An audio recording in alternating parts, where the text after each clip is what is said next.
You know what I love? Sports. I love sports. Sports. When When it comes to Texas A&M. Where are you getting this information? Let me tell you. Welcome to TexAgs. It's here. It's time. There's always a buzz in the air when you hit this moment. He is a guy that has gotten better and better and better. He's just got that dog in him. We will develop men, we will graduate players, and we will win championships on the field. I think of him as this hawk. Before long, he's going to be swooping in on those quarterbacks. Coach Elko's my guy, right? Like, I love him. I love Michael Early. Like, I think Bucky's going to be incredible. It's football, man. And that's what Warriors do, and they don't want to sit out. And this is a real program. It's not fake. This is a real place. And if you want to be really good at football, this is a really good place to be. You know, if I'm betting on anybody, it's the Aggies. Howdy, everybody, and welcome to a B-Team edition of TexAgs Live, a Friday version. Happy Halloween. We're inside the Rollo Insurance Studios. We are presented by David Gardner's Jewelers. I'm Ryan Brauninger. They told me to dress up for Halloween. I dressed up. I don't have a costume. I guess I kind of do. Boo, lame, boo. You don't like that, Nick? I mean, you look sharp. What should I pull it off you were as John Dutton? Yeah, that's what I thought you were going for.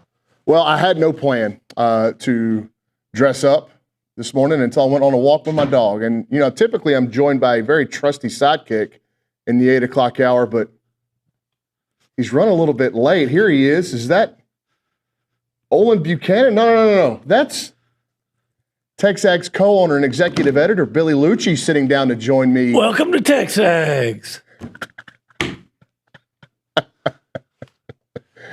What's for lunch? Keep going. What's for lunch, Brownie? Why are you acting like you're decrepit?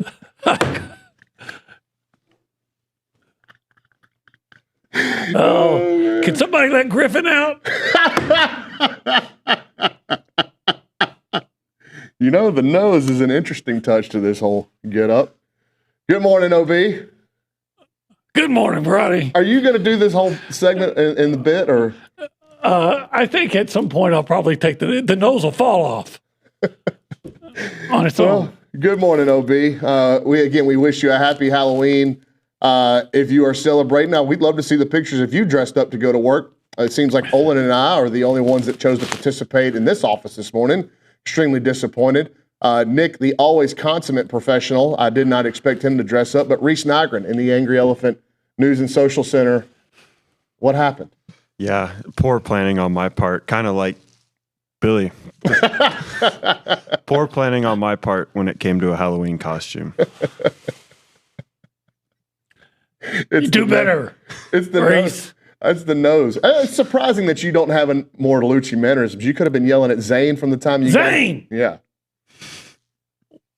I'll just go, welcome to TexAgs. The whole hour. What's for lunch? You need somebody to bring him like every Call me different later. coffee creamer. Yes, somebody's got to bring him a coffee cup with every creamer. Then you got to bring him different mugs, right? Because if the mug is shaped funny or it doesn't feel good in his hand, he doesn't want to use that one. Last time I hosted, he threw a mug at Luke Evangelist, who I don't know if we have that clip. I was just made aware, was it 2 days ago, that there is a folder that is kept by the folks in the back room, in the production room, of, I think, what's it called, like out-of-pocket TexAgs, and it's got clips from over the years of, and you're a popular figure in this, some clips of, a very popular one in that file folder is the post-drag comeback swing with Stephen McGee. Yeah. Well, I thought, were we talking about football or Schlossnagle social life?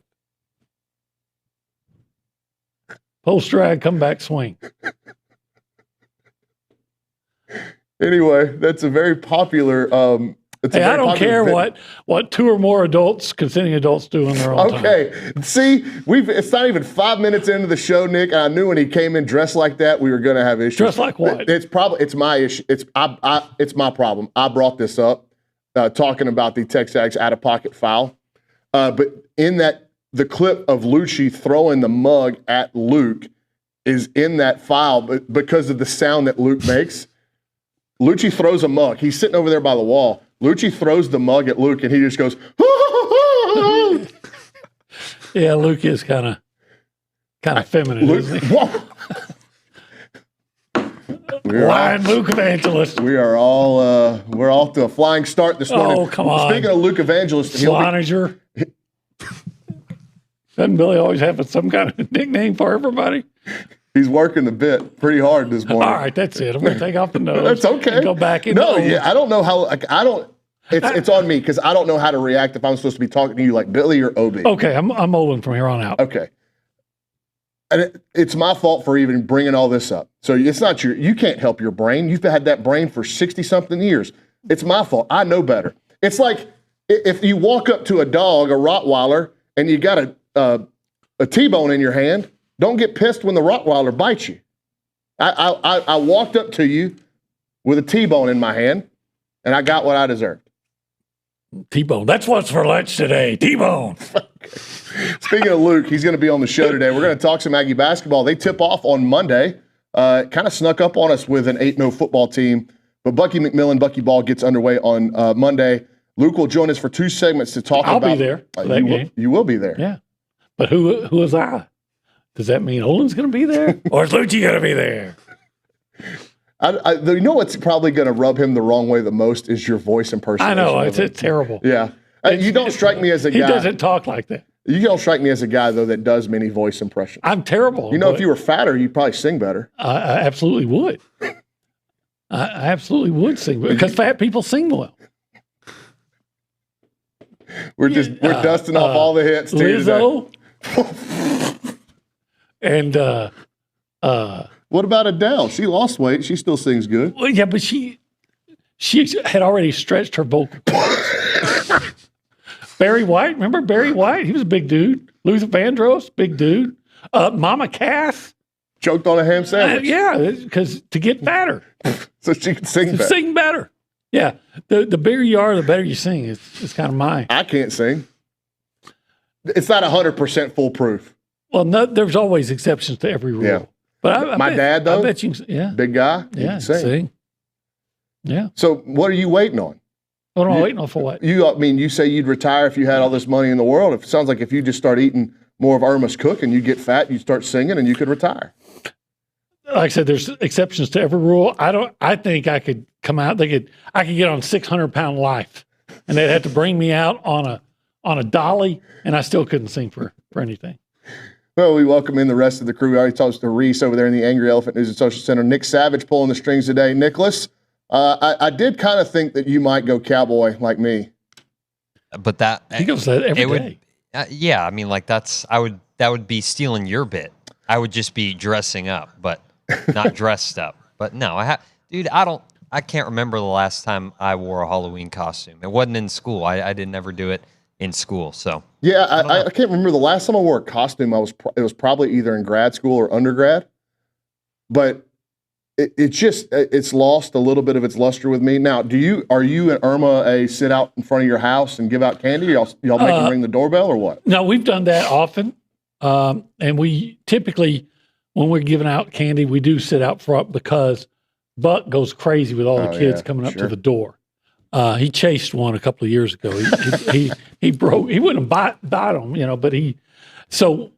but we're going to go to the volleyball game tonight. So we're not going to be. We got to talk about that. So we're not going to be participating in trick or treating. Will y'all not put out a table with some candy on? No, because what happens is. Yeah, these heathen kids. Yeah, 1 or 2 kids get a whole bunch of candy. Nobody. So what I'm going to do? No couth. We have some neighbors with children, and I will go up to Costco and buy the big chocolate Hershey bars, right? And then before we leave for the game, I will go over to their houses and I'll go over to April across the street and say, hey, here's 3 chocolate bars for your kids. And I'll go down the street to Matt and Jessica and say, hey, here's 2 for your daughters. And I don't even know the Asian people across on the other side of the name, but I'll go over there and say, here's a couple of chocolate bars for your kids. I'll explain that we're not going to be there. Okay. But we want to make sure that we're good neighbors. So my wife decided this year that I bet Liucci gives out big chocolate bars to everybody with all that. Full-sized? Yeah, with all that money that he has. Shoot. You think he's a good singer? Actually, he is. I've heard him sing. So what are you saying about him? Look at me. You know what? He was a better singer than Gabe Bach, and that used to I said it, Gabe. Wow. And that used to really rub Gabe the wrong way. You're going to get him to drive up here. My wife has this idea that she's going to put out a mixture of candy. I would hope so. Put out a mixture of candy on Halloween. She's pregnant, Olin. She's going to put out a mixture of candy and toys. Toys? She bought like boxes of toys from Amazon that they're like, I guess, Happy Meal toys. And like some of them are like rubber ducks, superhero rubber ducks to put in the bathtub. Like they're all different kind of stuff. And I'm like, what is your goal here? Because I won't be there. Because your nose is crooked. Nose is coming off. There you go. On Friday night, I won't be here. I go to work a football game. So I'm going to Cibolo Steel tonight. Okay. So she'll be sitting around with the dog. Jonathan Hatton? Jonathan Hatton. Want to see Jonathan Hatton play tonight. And I got to make a decision. I'm hightailing it out of here as soon as the show's over because I'd like to try to get to Burnt Bean in Seguin. It's the #1 rated barbecue spot in Texas, probably after 1775. Yeah. Burnt Bean. Never heard. Burnt Bean. Burnt Bean. Burnt Bean. Oh. It is, it's been rising in popularity like crazy. Okay. And it's become like I think obviously the internet helps popularize anything. We're going to get into that. I think the internet has really helped popularize a certain political figure across the Sabine River this week. But the internet has really come to life about this Burnt Bean place. And I have in-laws that live between Cibolo and Schertz. And so we drive through Seguin all the time going out there. And we haven't ever stopped. But I want to stop and eat at Burnt Bean today. So I'm going to try to get out of here quick because I've heard the lines can be up to 2 hours and they'll sell out. So if I don't get to Burnt Bean in time, I do need restaurant suggestions in the Cibolo Schertz area because if I don't get any legit ones, I'm driving into San Antonio and going to Rosario's. Okay. You ever been to Rosario's? No. It's incredible. So good. Might be my favorite Tex-Mex place I've ever eaten at. And we got good ones here. I got home. Well, she didn't ever cook for anybody else but you. That's a good job training her. You did a nice job, Olin.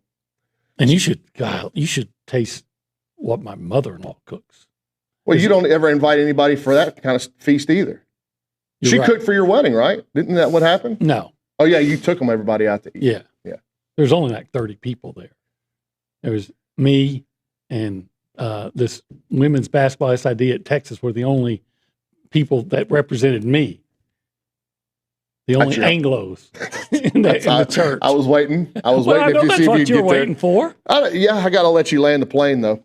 All right, we're going to pick games today. Let's go to an early break because I do want to get into some sports talk. So we're going to go to an early break right here. When we come back, we got to get into what's happened across the Sabine River. We got to see how Olin's going to spend his bye week. And then we got to pick games. Reese Nygren will go through the list of games with the Aggies at 8-0, their feet up on the table in the recliner, and getting ready to watch some football at a very advantageous position here as we get into the month of November. When we come back, a lot more to get to. I promise we're going to talk sports. Happy Halloween, everybody, from TexAgs Live, presented by David Gardner's Jewelers. What?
Hey everyone, it's David and Olin from the Holistic Planning Cool Zone. I like when we have the chairs here because I don't feel like I have to do this when we're talking about holistic planning. But they want you to know, TexAgs subscribers, they take care of the TexAgs subscribers. Oh, absolutely. Take care of everybody. They want to know that anybody who signs up by November 27, 2025 will receive this awesome offer. If the Aggies beat the Longhorns or win in Austin on November 28, 2025, clients will pay no management fees to holistic planning for the entire 2026 calendar year.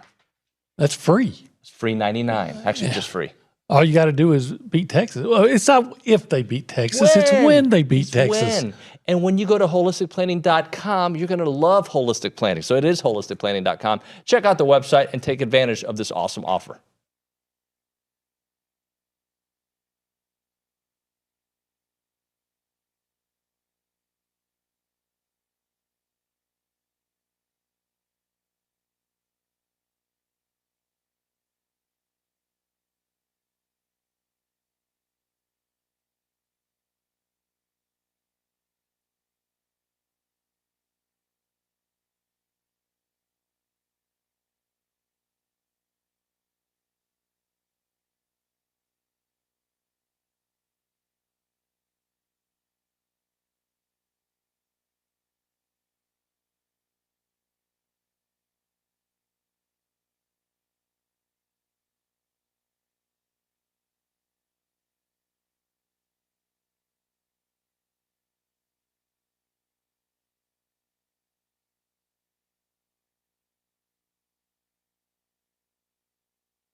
Olin Buchanan, you can't be guilt tripping people when you're dressed like that.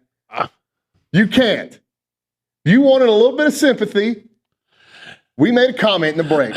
About my Reese over there in the Angry Elephant News and Social Center. Reese said, "That's not Reese. That's Ryan McGee, by the way. Once you see it, you can't unsee it." Yeah. Good point. Like from Marty and McGee? Yeah. Yeah. It was the YouTube chat that pointed it out, not me. Does the inside of that vest have a Mississippi State lining in it? It does not. I thought maybe that it would, given Marty and McGee's kind of stick they got. But Reese or Ryan McGee over there in the Angry Elephant News and Social Center made a point or asked Olin, what do you do if Billy comes in dressed like you? And Olin said, well, how are you going to dress like me? And I said, shorts and a hoodie and walk around with a limp. And then Olin said, you are going to feel bad if it turns out that I got some disease that's making me. No, they won't. They won't feel bad. I really will. But you can't say that with that get up on. What get up? Let me tell you about the time I went to Yellowstone Park and I saw these black bears and they were everywhere. And there's the biggest black bear, big old moose too. Man, they were beautiful. Beautiful moose. In Yellowstone. Speaking of Yellowstone, I got this hairstyle idea from Casey Dutton.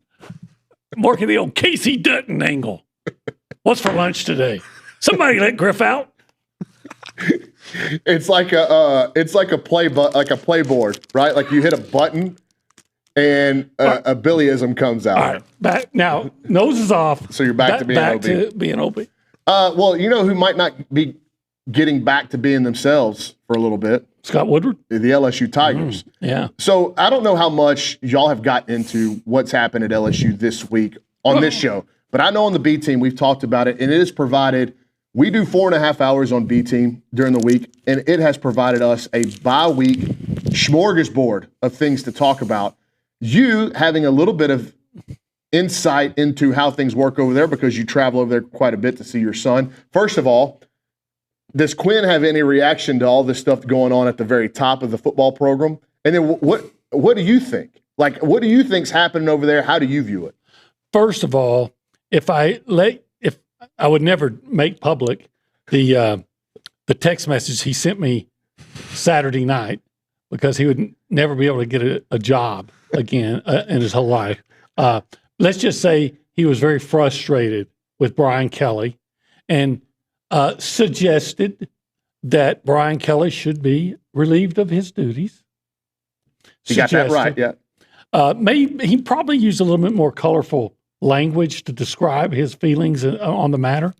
And he may have been influenced by some, alcoholic beverages. This is all maybe. Alleged. What else was there to do after about the third quarter in Baton Rouge if you're an LSU fan? Well, they do that a lot, whether they're winning or losing. But they usually stay for the whole game. They're already drunk in the stadium and still drinking, but they're usually, at least they're in the stadium. Okay. He and I talked to a lot of the frat guys out there when I went to their tailgate, and every one of them that I talked to expected LSU to get blown out. Now, maybe not to the proportions that they did, and every one of them was saying, for this one, it's okay. We'll take it if it means Brian Kelly gets fired. I don't think they anticipated everything falling apart. The Brian Kelly gets fired, assistants are now gone, Scott Woodward's fired, the governor wants Donald Trump to name the coach or he be the coach. People are angry. It is the biggest enterprise in that state. I think that's fair to say. It's bigger than the New Orleans Saints. It's bigger than any gambling company, gambling enterprise in the state of Louisiana. LSU football is king. It's paramount. We've seen that play out now. But what a lot of folks didn't know. They're king. LSU football was Rodney King, the way A&M was just beating them. You want to talk? I don't. Nobody. There's a lot of people that won't get that sitting in the back. I know. No. That was a very 1990s reference. Was it 90s, right?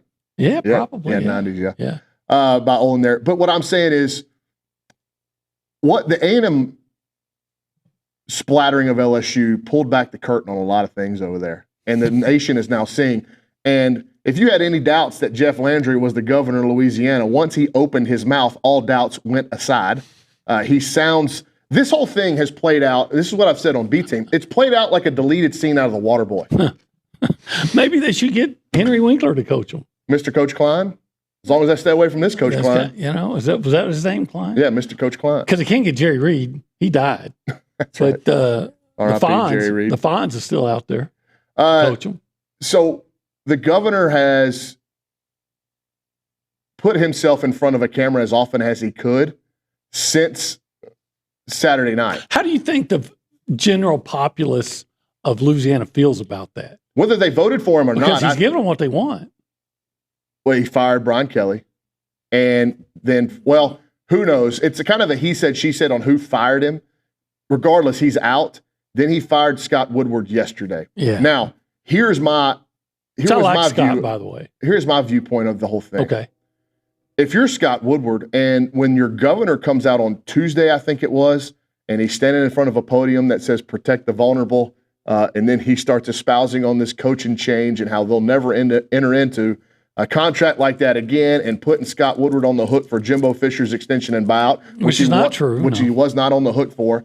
Then explaining that he's costing the LSU taxpayers, or excuse me, the Louisiana taxpayers $53 million. But he was wanting to give Jimbo like $12 million.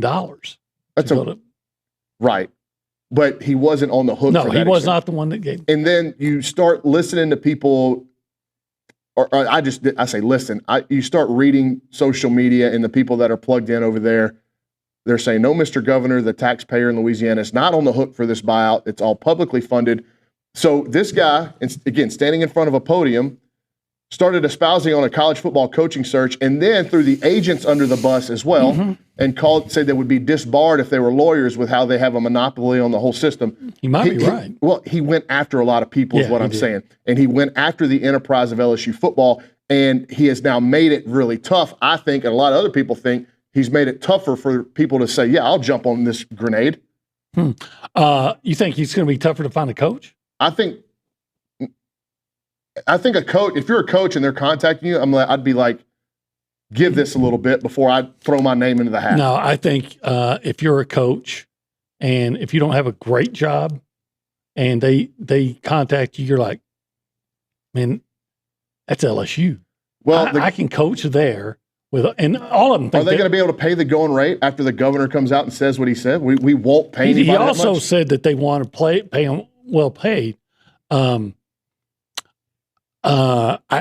have no doubt in my mind. Now they may not get Kiffin, okay? They may not get Kiffin, but I have no doubt in my mind that there are dozens upon dozens of football coaches out there, accomplished ones, that would say, I don't worry about all that other stuff because it's LSU, I know me. I know I'm a great coach, and I can win there. But what's the word we hear so often right now in college athletics? Alignment. Alignment between the president, the AD, and the football coach, the three most important people on a lot of these SEC campuses.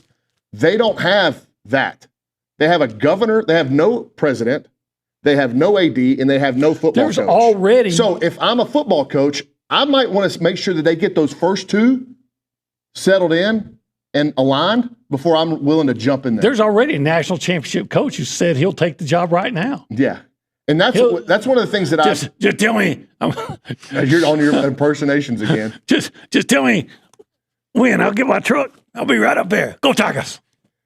Well, what they say whenever they paid him his buyout fee, which door you want me to walk out of?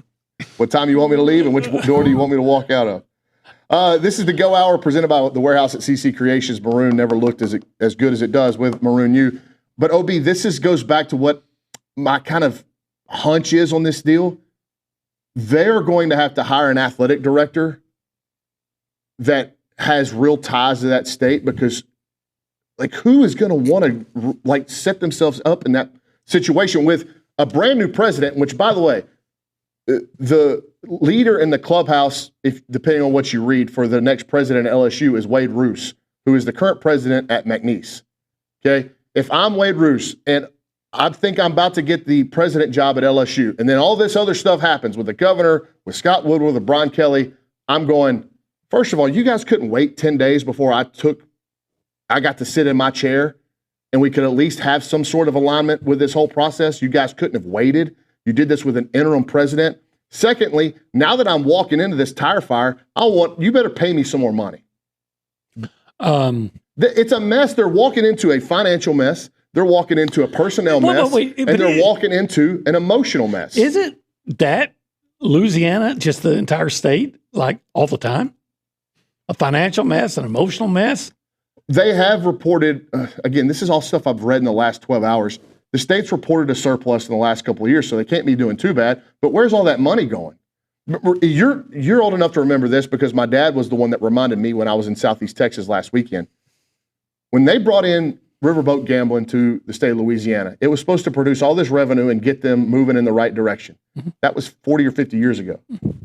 And they're still in the same spot nationally in terms of their economy. What happened there? I'm sure nobody in Louisiana is doing anything illegal with that money. I'm not insinuating anything. I'm just asking the question, where has it all gone? This avenue to get you on an even playing field with some of the bigger economies in the region, it hasn't happened. What's the old saying? Thank God for Mississippi? Yeah, because then we ain't last.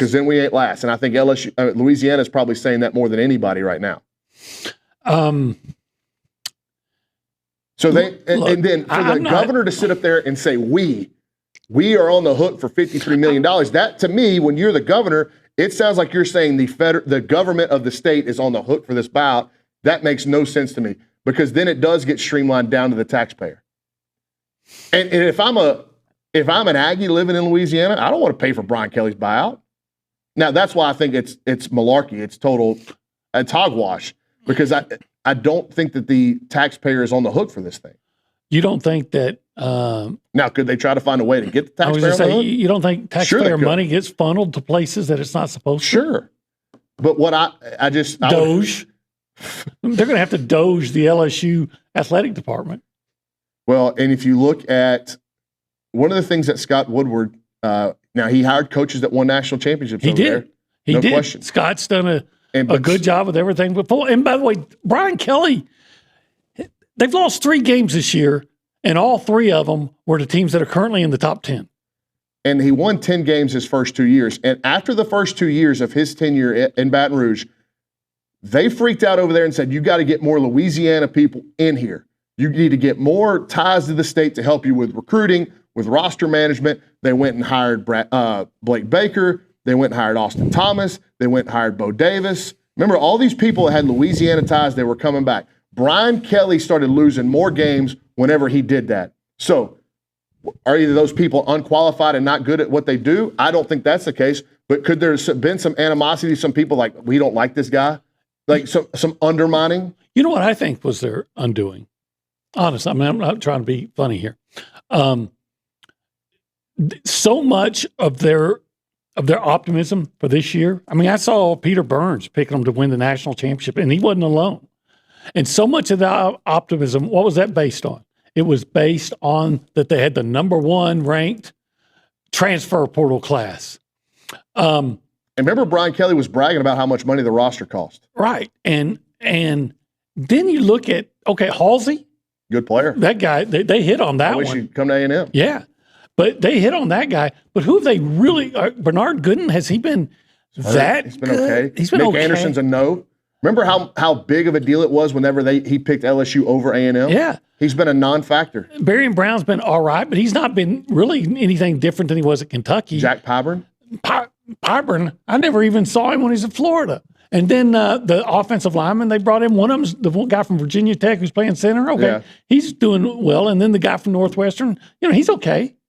But they sure didn't bring in guys that matched what they lost in the offensive line. And I remember at the SEC media days, I asked Brian Kelly about his offensive line. He said, "No, I think we're going to be good. I'm not worried about it." I'm like, okay, you lose 4 guys like that, and you better replace them. They tried to through the portal. They just didn't hit on the portal to the degree that everybody said they did. It's a credit to what A&M's built. When you look at it as a direct compare and contrast from A&M and LSU, you look at their portal guys they brought in. First of all, ask yourself this question. How many of the guys that they brought in were from programs that you would consider peers of Texas A&M? There's not many. And secondly, look how productive their transfer portals guys, their second-year transfer portal guys. Oh, yeah. So they've gotten good players, and they've got them to buy in. These aren't mercenaries. And help them get better. Yes.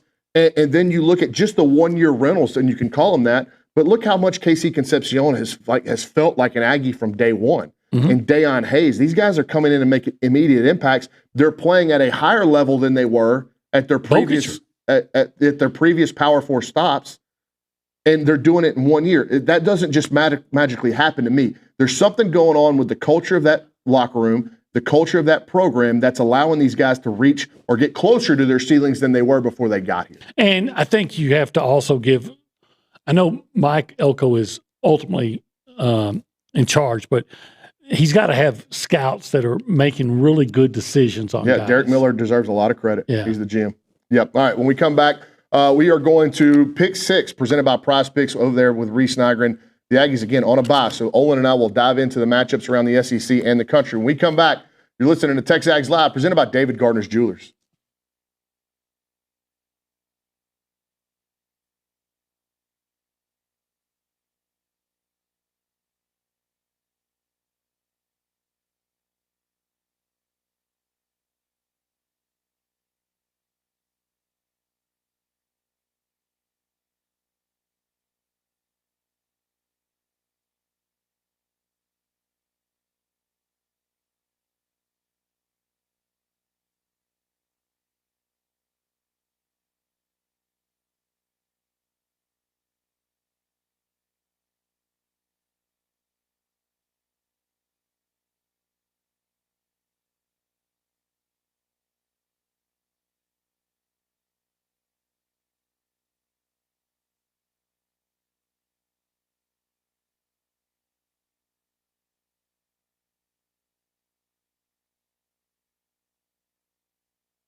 Let's talk a little Snaps clothing. David Nuno here, and I love wearing Snaps clothing everywhere. I've got the flannel on right now. You've seen me in the Tailgater collection with the A&M gear. It is fantastic. If you see me around town with my sons, Christian and Cruz, they've got a bunch of Snaps gear. When they have big games for Consol, they wear nice clothes, so they wear their Snap stuff. And I'm telling you, with baseball season here, let's all kind of go looking stylish and fit to the games there at Olsen wearing the Snaps clothing.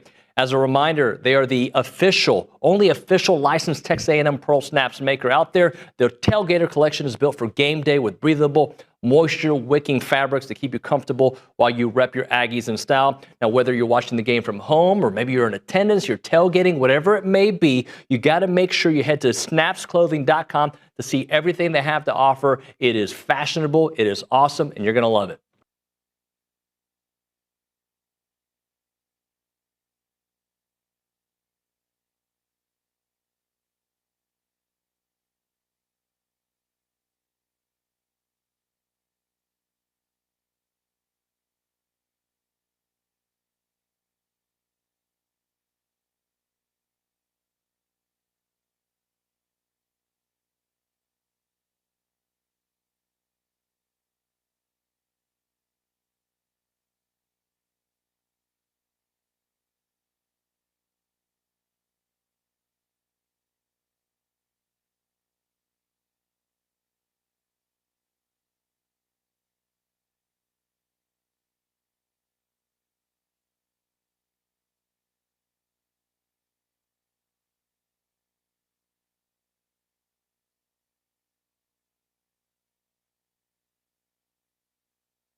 All right, welcome back to TexAgs Live here on this Friday morning. Again, happy Halloween. Ryan Brauninger and Olin Buchanan. What's the best here. Halloween song? It is the Go Hour Thriller. Thriller? I think so. Monster Mash. Monster Mash, yeah. Great. Thriller. And we've got to pick some games here in the Rollo Insurance Studios. And to do that, we will go to the Angry Elephant News and Social Center. Mr. Reese Nygren, lead us off. OB, by the way, you're no longer in last place. I know. After a 4-2 week last week. Right. I went 4-2. I didn't realize. Hey, and that's after a broke clock is right 4 times like a day. 2 or 3 times, 2 or 3 weeks ago, they were calling me, I'm talking to the McKinneys, they're calling me the Walrus, the new Walrus. Yeah. You were upstairs listening. Yeah, you can take that Walrus. And what? And, finish your thought? And take that Walrus and let him go in the sea. Okay. Yeah, you, David, Jamie, Seth, and Steve all went 4-2. Billy went 3-3. So where are the standings at here? So Jamie McCoy is in first place by 4 games over Yikes. Billy and Seth, and then Steve, followed by David, Olin, and then Caroline Fenton. Out of the cellar. 3 games out of the cellar. Good place to be on Halloween. Out of the cellar. Out of the cellar. All right, Reese. All right, the first game takes us to Austin as the number 9 Vanderbilt Commodores head to DKR to face the number 20 Texas Longhorns at 11 a.m. on Saturday. Texas 1.5-point favorites, so de facto pick'em game. I'll take Vandy. I think Vandy's going to win.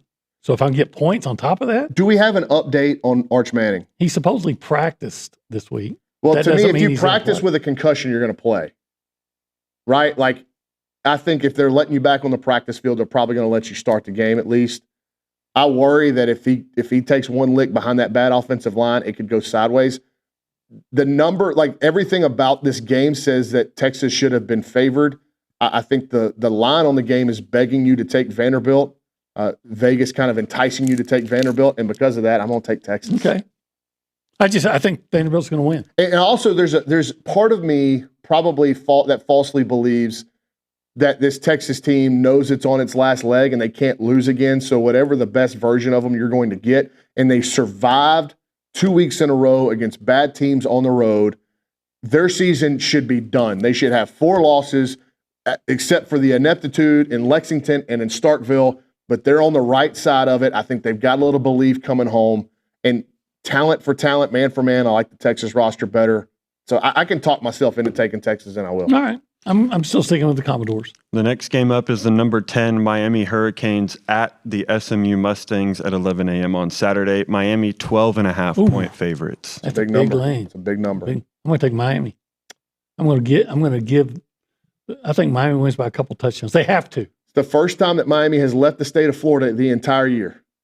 Yeah. That's pretty crazy. The game's going to be played on November 1st, and they haven't left the state of Florida yet. I think they have those newfangled contraptions called an aeroplane, and it'll get you from Miami to Dallas in about 2.5 hours. You got plenty of time to relax.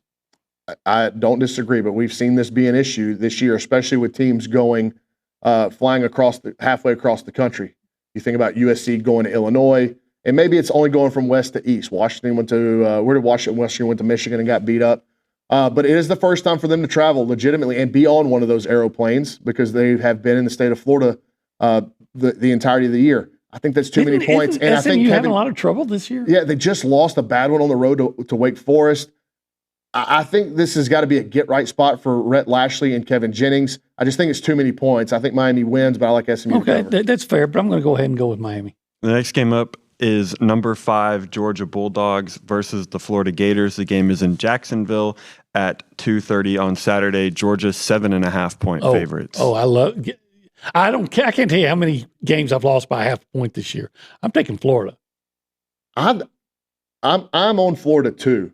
And I'm on Florida because if it's true that Billy Napier's play calling was kind of holding back the potential of that offense, we know they've got talent. We know they've got weapons. Now, what you worry about in a 7.5-point spread is that DJ Lagway's thrown 9 interceptions this year.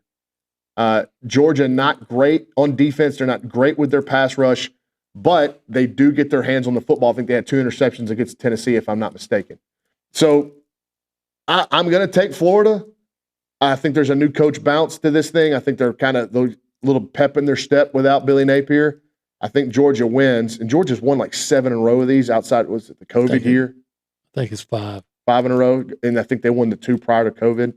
Whatever. I like where your head's at, though. I take Florida to cover, but Georgia to win the game. All right, we got to finish the rest of these picks on the other side of the break. Stay with us. Opie is going to stay with us through the 9 o'clock hour into the first segment. SEC Mike moved back to 10 o'clock. So a little on-air production meeting there. So we'll get to SEC Mike in with Billy to start the 10 o'clock hour. OB will stay for one extra segment. We'll finish these picks on the other side of the break. You're listening to TexAgs Live, presented by David Gardner's Jewelers.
Everyone, David Nuno here for Allen Honda. Had a great conversation with them earlier today. John Allen's the owner. He's been here forever, and also their GM, Rusty Skinner, great guy. Wonderful conversation. They're super local. They're a family-owned dealership, not some massive auto group, and they treat their customers like family because they basically are family.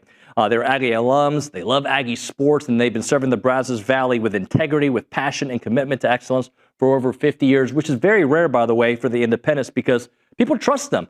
And that's why they've been doing it for such a long time. Whether you're looking to buy, lease, or service your vehicle, you can count on them for transparent, no pressure experience that puts your needs first. And I can attest to it. Had a great conversation about my own situation with them. Their knowledgeable sales team will help you find the perfect Honda to fit your lifestyle, from fuel-efficient sedans to versatile SUVs. Leasing options are flexible and affordable, making it easy to drive the latest models with confidence. And when it comes to service, their certified technicians only use genuine Honda parts to keep your vehicle running at its best, whether it's routine maintenance for major repairs or whatever it may be. And we know that trust isn't given, it is earned, and that's why generations of local drivers right here in the Brazos Valley and Bryan College Station keep coming back to Allen Honda. As part of the community with Aggie spirit in their hearts, they are here to make everyone's visit wonderful. So visit their showroom or their service lane and find friendly, efficient, and memorable situations when you go to Allen Honda. Come see why so many College Station and Bryan drivers choose Allen Honda for their automotive needs, and remember, gig 'em.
Final segment of the 8 o'clock hour here on a Friday edition of TexAgs Live, presented by David Gardner's Jewelers. I'm Ryan Brauninger. He's Olin Buchanan. We're inside the Rollo Insurance Studios. Hey, we got upwards of 375 people watching the program right now on the YouTube chat with only 28 likes. Do us a favor. But you don't like us? Just click that thumbs up. It only helps us. It costs you nothing. Kick 'em. And Olin went through all this trouble to provide your entertainment, the least that you could do. The least that you could do for this old, decrepit man. I'm old and decrepit. In brain and in body. Just hit that like button. All right, we'll finish off our picks over there with Reese Nygren. These are presented by Prize Picks in the Angry Elephant News and Social Center. The next game is the number 13 Texas Tech Red Raiders at Kansas State Bill Snyder Stadium at 2:30 on Saturday. Texas Tech 7.5-point favorites. They've got injuries, right, at quarterback? Every man a Wildcat. I think Kansas State wins the game. I'll take the 7.5, but I think they win the game. You're right. Texas Tech does have issues at quarterback. Will Hammond, the backup to start the season, who'd been playing, torn ACL. He's out for the rest of the season. Their starter at the beginning of the season, Baron Morton, who left during the Utah game, is back, but he's listed as probable. He's not full go. He's going to be limited. They're in a situation where if he has to exit the game, they are in major trouble. So he's the Red Baron. I'm going to go with Texas Tech because they need it. And it's a football team, not just one player. You got to beat the whole team. And I'm going to take the Red Raiders and the Red Baron. So is that because you trust their team? Because here's the thing about Kansas State is I don't really trust Kansas State either. Well, but why? I've watched them. They've been better, been way better. They started the season, they were awful. Lost to Iowa State, lost to Army. Since then, they've kind of righted the ship. They're scoring more points on offense. Avery Johnson looks like he's at least getting back to what we thought he was going to be. Didn't Texas State play pretty good the last time they were out? Last game? I know they lost one to who'd they lose to? Arizona State. Arizona State. Yeah. But did they haven't they played since then? Because they beat Oklahoma State, who's a corpse. Yeah, you're right. They are a corpse. Happy Halloween. It's nothing. Not even Halloween is happy up in Stillwater right now. Orange and black, and it's all bad. All right, final game, Reese. There's two more games, two actually. more, okay. We have number 18, Oklahoma at Neyland Stadium to face the number 14 Tennessee Volunteers at 6:30 on Saturday. Tennessee 3.5-point favorites. Tennessee. I've gone back and forth on this one.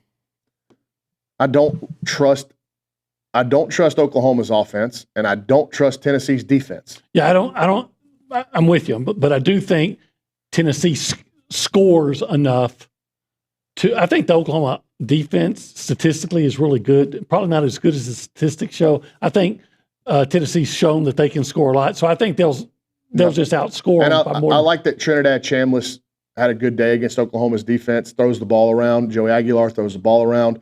I think Oklahoma's defense can be had in the secondary a little bit, and so I'll go with you. I'll join you on Tennessee minus the 3.5. And then the last game is the location of College Game Day as number 17 Cincinnati goes to Rice Eccles to face the number 24 Utah Utes at 9:15 on Saturday. Utah 9.5-point favorites. Utah's a favorite? I had it at 10.5 yesterday, so Cincinnati's got Cincinnati. I'm taking Cincinnati. That's a weird line. Again, everybody's begging you to take Cincinnati. I've gone back and forth on this game too. I think Cincinnati too. Brendan Sorsby, I wouldn't be surprised if Utah wins. If Cincinnati goes there and wins, 9.5. Brendan Sorsby, look at his numbers. He could climb into this Heisman conversation, and Cincinnati would be on their way to a Big 12 championship appearance, maybe. I think it's too many points. I'm going to take Cincinnati, but I think it's Rice Eccles Stadium at night. I think that's what's got this number where it is. And Utah's wearing some sweet hand-painted helmets. Mm-hmm. They look awesome. So I might flip. How many points do they get for that? I don't know, but it looks like 6.5 or 7. All right, on the other side of the break, one more segment with OB. We're getting the 9 o'clock hour on a Friday morning, on Halloween morning, on TexAgs Live, presented by David Gardner's Jewelers.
there's something strange in your neighborhood, and it looks like the guy to my left, who you going to call?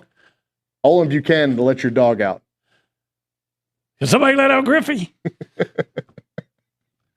The bits keep rolling here on a Friday edition of TexAgs Live, a Halloween version here in the we are presented by David Gardner's Jewelers. We're in the Rollo Insurance Studios. OB, I want to talk about some more games that aren't a part of the pick'em. So we're just going to break these down because it's a bye week. And what else do we have to do here with A&M? Unless you want to talk about Buckyball on Monday and some things you're excited about there. Well, I am looking forward to actually seeing them play. This is my first time I'm going to see them. You know, Luke hangs out like a stalker. Haunts is a good word to use today. Yeah. Luke haunts and he floats around like a ghost. The program, but I haven't got a chance to see him, and I'm really looking forward to seeing a Texas A&M basketball team that actually values the process or the act of putting the ball in the hoop with a quickness, and they want to score as much as they can. And I listened to a bit of Bucky's presser the other day, and he understands that they struggle in man-to-man defense, and basically says, "Look, there's going to be games where we're going to have to score 100 points, and so we better be able to do that. We better have the team to do that." He was talking about how they shot the ball so well at practice yesterday, better than any team that he had ever coached. He said, if we get into games where we do that, we're going to beat anybody. We win the national championship, we shoot like we did yesterday. He said, but we're not the most athletic team. He was very open and honest about what they were, but also within that, understanding how they are going to have to go about winning games. And it was a breath of fresh air for sure. Did he tell you how well any of the players were raised? No, he didn't give us a summer reading list either. Yeah. Did he teach them how to change a tire? I don't know. Actually working on basketball? Did he recruit any of them to Maryland? All right, if you want to hear more about Buckyball in the start of the Aggie basketball season, which happens on Monday, stay locked in. Luke Evangelist will be in here for a couple of segments here in this 9 o'clock hour. Did he tell everybody he doesn't want to be arrogant or condescending? I don't think he did any of those things. He's my kind of guy then. But I didn't listen to the entire press conference, so who knows? But no, I've enjoyed watching Bucky from afar. Seems just like a real guy, real human. What little interaction I've had with him, I've really liked him. And I don't think anybody in the fan base has unprecedented aspirations for year one. And I think people are pretty realistic about what the challenges that were facing Bucky when he got here, some of the challenges that are facing this team, and they just want to see a product on the court where the kids are going to play hard. And whatever happens on top of all of that, I think is just the cherry on top. I'm going to say, if they get into March, I'm not even saying they in the tournament. If they get into March and they're in the discussion as possibly being able to get in, then I think he's done a great job considering what he took over. Yep. All right, let's look at a few more of these games that are going to happen on Saturday. How do you spend your bye week? Is this a plop down on the couch at 10:55 and just get ready for all day football? Probably. It's not 100%, but I may find myself at the Golden Nugget Sportsbook in Lake Charles. It's not 100%, but it's a possibility. You're going to cross the Sabine River and help Brian Kelly pay that buyout. Just hopefully cross that Sabine River and help Olin Buchanan pay some bills. Will Quinster meet you there? They're on a bye week. No. It's Halloween weekend. Oh, he's last year in college. Occupied. I don't know if you saw a picture of his girlfriend lately. I haven't. I wouldn't come to see me either. All right, let's look at some of these games. By the way, we gave out some free game yesterday on the B team whenever we were picking our upset alerts. I called this. I just felt good about it. It wasn't a crazy point spread, so I'm not patting myself with both hands on the back.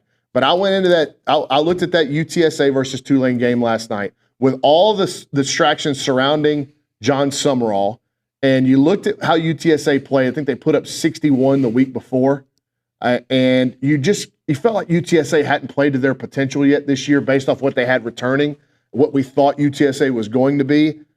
And I said, man, it's a dangerous spot for Tulane on a Thursday night to go into San Antonio.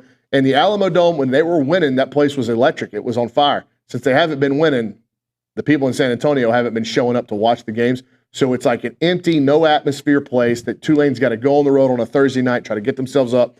And UTSA walked them out of the stadium. Yeah. And, there's some talk that maybe Summerall should be the coach, the next coach at LSU, and then you lose a game like that. I think that just in the way UTSA beat Tulane, I think that just reinforces that LSU has to look Tulane.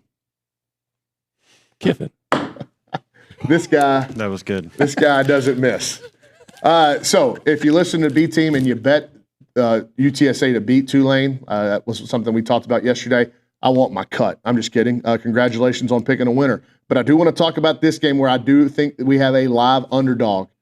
Georgia Tech at home in Atlanta, -5.5. They're facing NC State. Nobody knows anything about NC State, but let me give you a fact about NC State. They got the ACC's leading rusher. His name is awesome. It's Hollywood Smothers. And Georgia Tech gets in rock fights. Yeah. And Georgia Tech's success is tied to one person. Haynes King. Haynes King, who had a sensational article written about him. I've and his read it. toughness. It was outstanding. And did I read that right? That Haynes was in College Station for one of the bye weeks? I saw one that. of his bye weeks. And I think if Haynes was on the sideline at an A&M game, I think he'd get a standing ovation by. I think people appreciate it. You know, what this is telling me is that now he was hurt, but I think the offense they were running just wasn't as conducive for his skills as the offense he's running in now. Well, yeah, he's playing in games where he's coughing up blood, and he just keeps going, man. He's a tough sucker. Or something with blood. I missed that one. That story said that he was urinating blood for 2 days. Oh, that's what I meant. I said coughing. Yeah. I didn't. I don't know how you cough, but I cough differently. Yeah. Yeah. Thank you. I didn't mean to misrepresent the story. You're right. He was urinating blood. But just kind of continues to speak to Haynes' toughness. And by the way, his dad's going through a really tough time, John King, having to deal with cancer in his jaw, I believe. And so he's trying to coach out there in Longview. Those Lobos. But just like, like father, like son, just a couple of tough suckers. And Haynes is Georgia Tech football right now. I agree. And they get in so many of these dog fights, and none of their games are really aesthetic. And if you remember their game against Duke, Duke gets down there inside the 5-yard line. They fumble trying to quarterback sneak. Georgia Tech runs it back for 99-yard touchdown. The next drive, Duke drives inside I think they're inside like the 20-yard line, stall out, go to kick a field goal. Holder drops the ball, ends the drive. So, Duke gave away 10 points, right off the bat. Those are the kind of games that Georgia Tech gets in. I just wonder, how many times can Haynes be the hero week in, week out? Every week, because he is. He just wills them to win usually. But you're right. I don't know hardly anything about NC State. You know what's the one thing I know about NC State? Their best receivers playing right here. That's the best thing about NC State is that KC Concepcion doesn't play for them anymore. Well, let me give you the stats on Hollywood Smothers here. 120 attempts, 825 yards.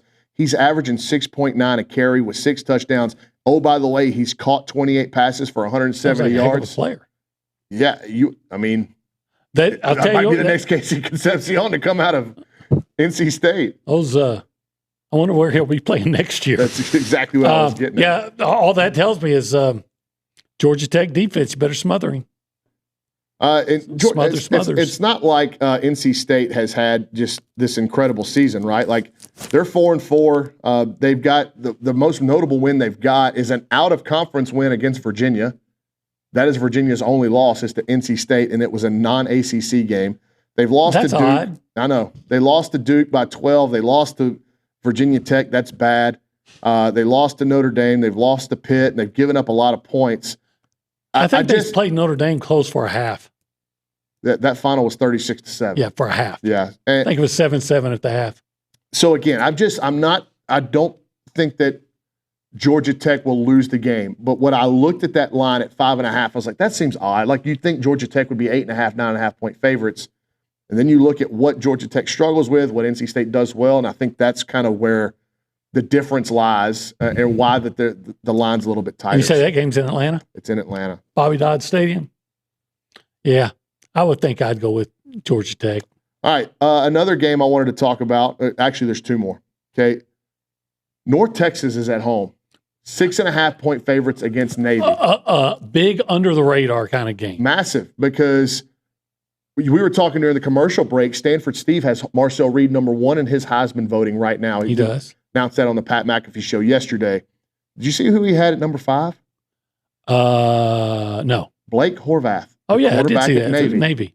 He's a Texas kid, isn't he? Is he not? I think he is. Reese, can you do some research, or I can do it right now? But what I was going to say is, when you look at this game, it's in Denton. Again, North Texas, the Mean Green, 6.5-point favorites at home.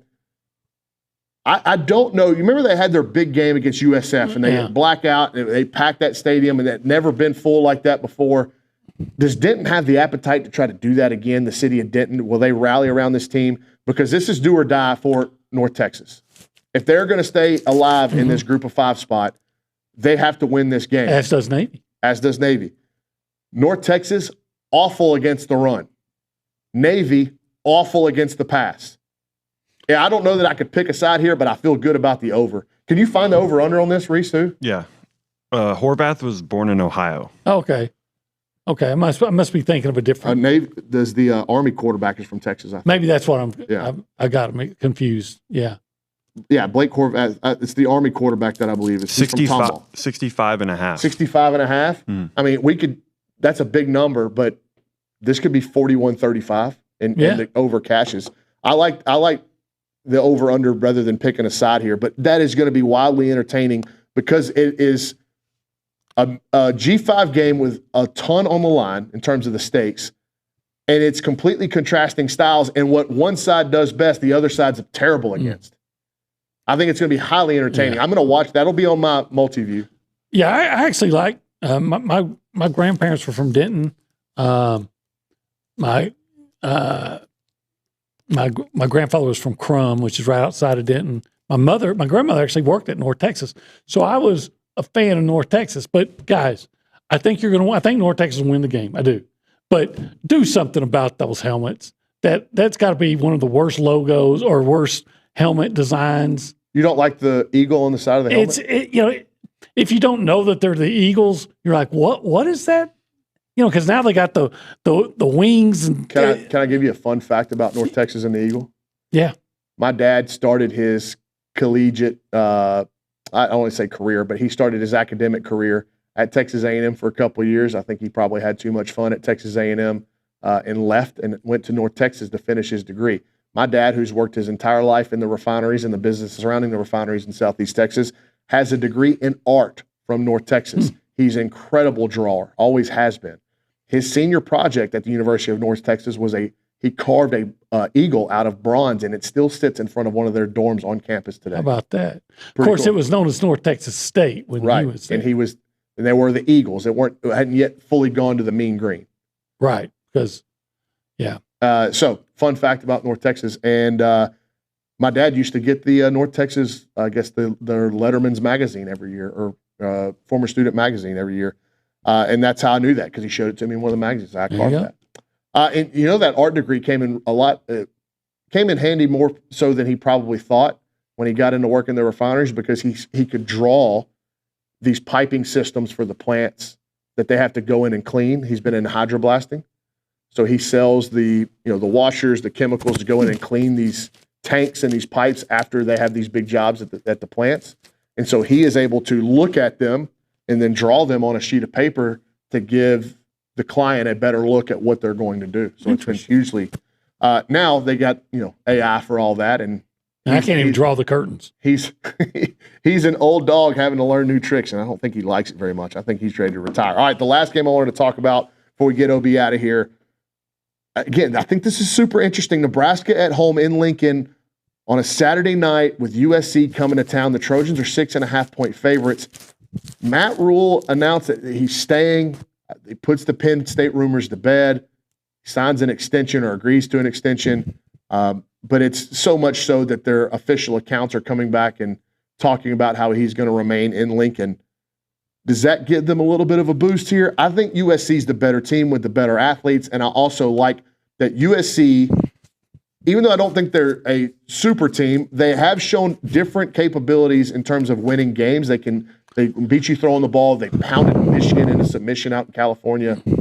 I think I like USC to win and cover this one. Yeah, I probably do too. being in Lincoln and the emotional aspects you were referring to, that could make a difference. But yeah, I think I'd still ride with the team that I think is the better team and more explosive team. The last time Nebraska football beat a ranked opponent was in? Man. Reese, you have a guess here? We'll go 1999. No, it's been since then. I think they've been.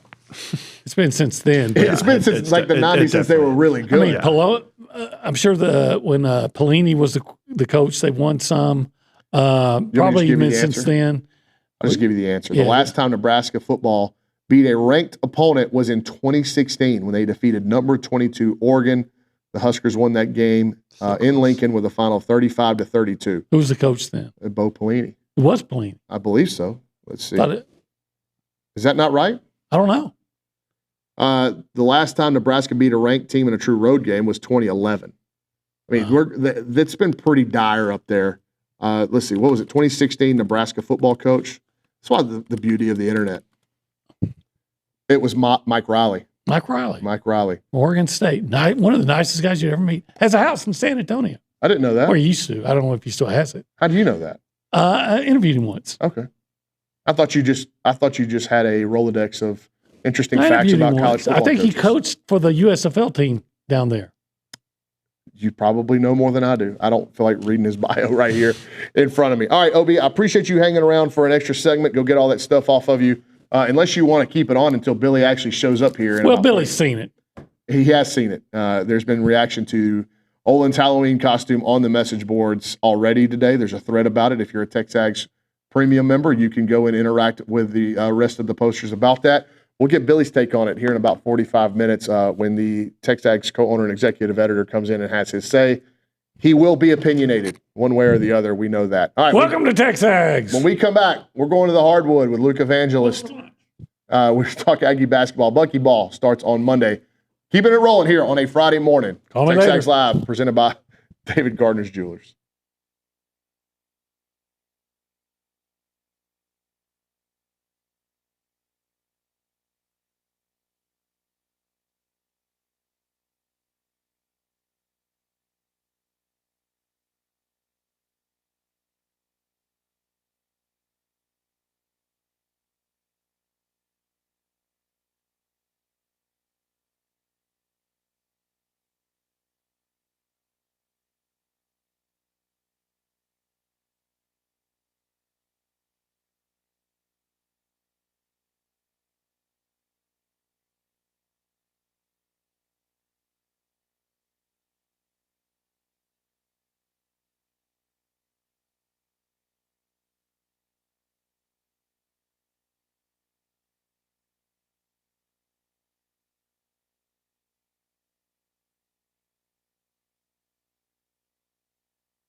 All right, switching it up a little bit, we're going to go from the gridiron to the hardwood on TexAgs Live, presented by David Gardner's Jewelers. Inside the Rollo Insurance Studios, I'm Ryan Brauninger, filling in for David today.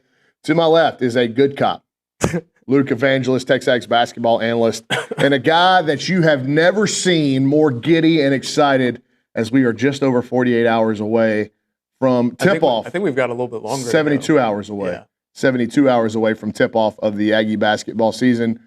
You have been walking around on the clouds, I would say, here at the office. So let's start with this. At Bucky's press conference yesterday, or a couple of days ago, I thought he made some really interesting points. He was very honest about his team and basically said, we don't have a lot of great athletes. We think we can really shoot. That is going to lead to some games where they're going to give up a lot of points. We've seen that a little bit in these exhibitions. Yeah. What can you say about this team going into the season? Do you feel like Bucky was kind of spot on, or do you think he was sandbagging his team, or do you feel like that's really the way he feels about what he's constructed? No, he's pretty honest about his team. Like, he went around and told the media when he was at Samford the year they made the NCAA tournament that he thought they were going to make the tournament. Last year he told them they didn't have the best shooting team. Now, by his standards, they still shot better than A&M in every category, but he knows what it takes to be at the top of a league, and he didn't think his team last year was the best. They missed on a couple guys in the portal, but he's pretty honest about his assessment with this team. There's no reason to lie about it because we're all going to see in a couple weeks when they play Oklahoma State, when they play UCF, and when we get into conference play. But they're going to give up some points, absolutely. Defense is not the strength of this team. I think we all know that.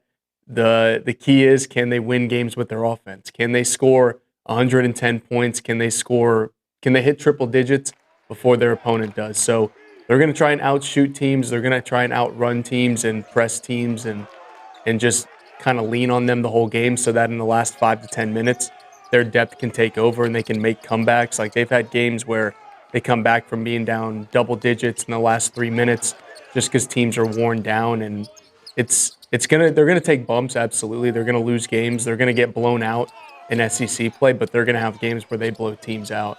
And so it's just a matter of how quickly can they come together. Well, you mentioned the depth. And what I want to ask you about is these early season games, to me, because Joe Lunardi has them as projected as a bubble team, and we really don't know anything. We've seen it in college football play out that preseason rankings, they mean way less because I think all the sports are kind of flattening, right? Yeah. There's less peaks and valleys across all the major sports in college athletics right now due to the transfer portal, NIL, the whole thing. So I think that these early games are going to be important, though, for potential tournament building resumes. You got to rack up wins in the non-conference. So you mentioned the depth. How big will them potentially being out without Pop Isaacs and Mackenzie Mbako be for the first couple of weeks of the season?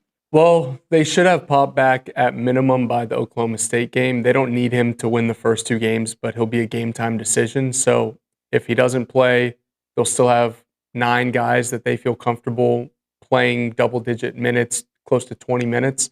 But if Pop does play in the first game, they've got 10.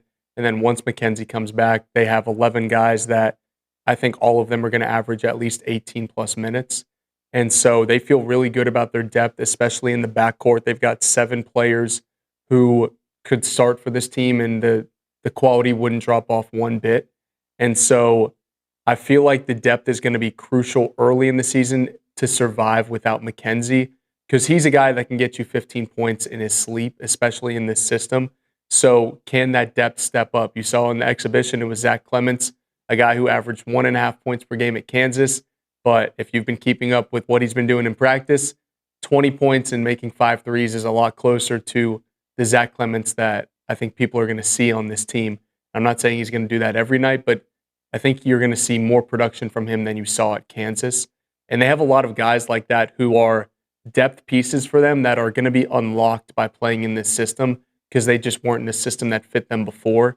Marcus Hill is a great example of that. When you just simplify things for him and let him get downhill and have shooters around him, he should be more efficient than what we saw at NC State. So their depth is going to be big, and can they develop these pieces in this system without Mackenzie Mbako for, I guess, the first 3 weeks of the season is about his timeline.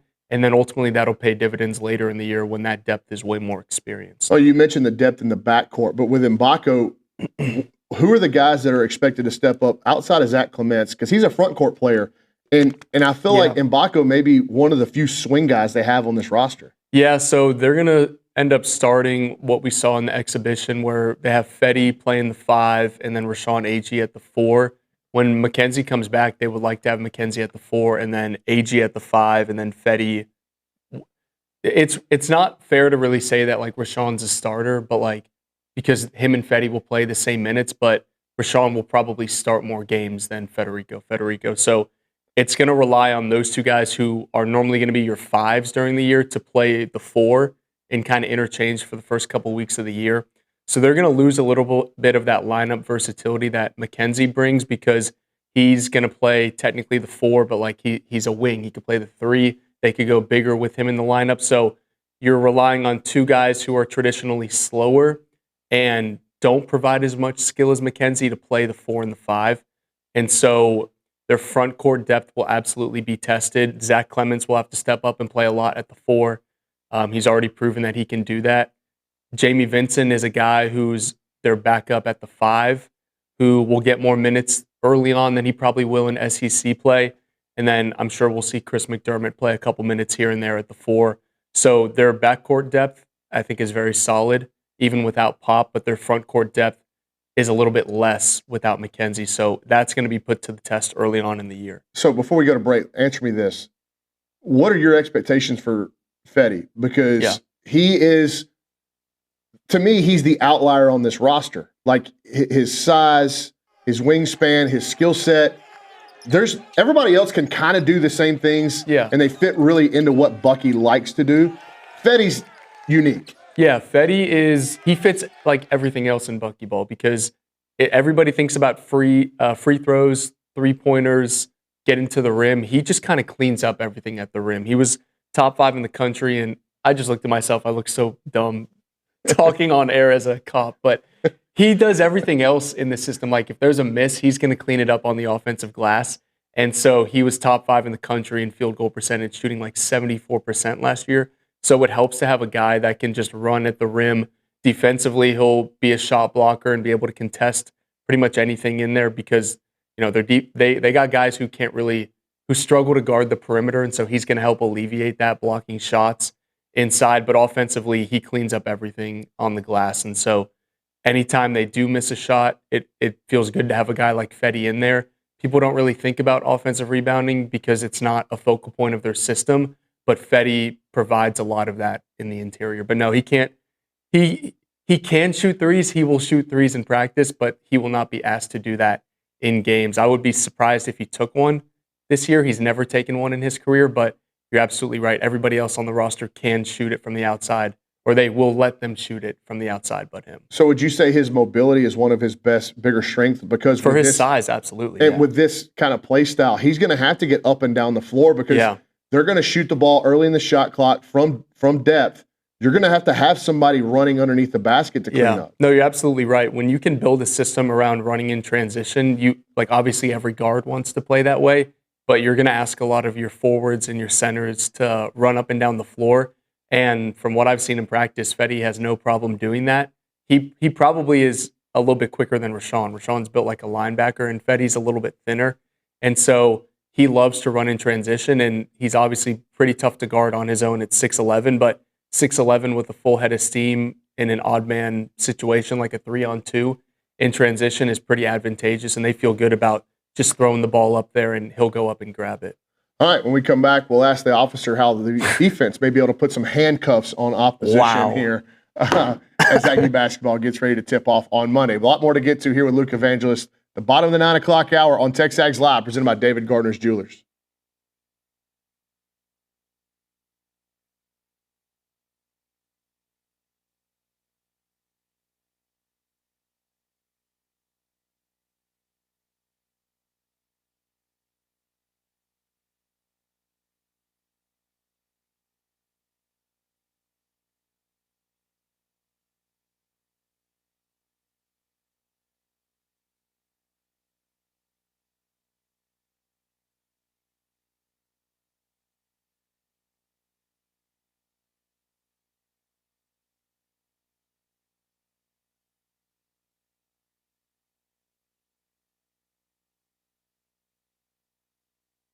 Everyone, David Nuno here for Allen Honda. Had a great conversation with them earlier today. John Allen's the owner. He's been here forever, and also their GM, Rusty Skinner, great guy. Wonderful conversation. They're super local. They're a family-owned dealership, not some massive auto group, and they treat their customers like family because they basically are family.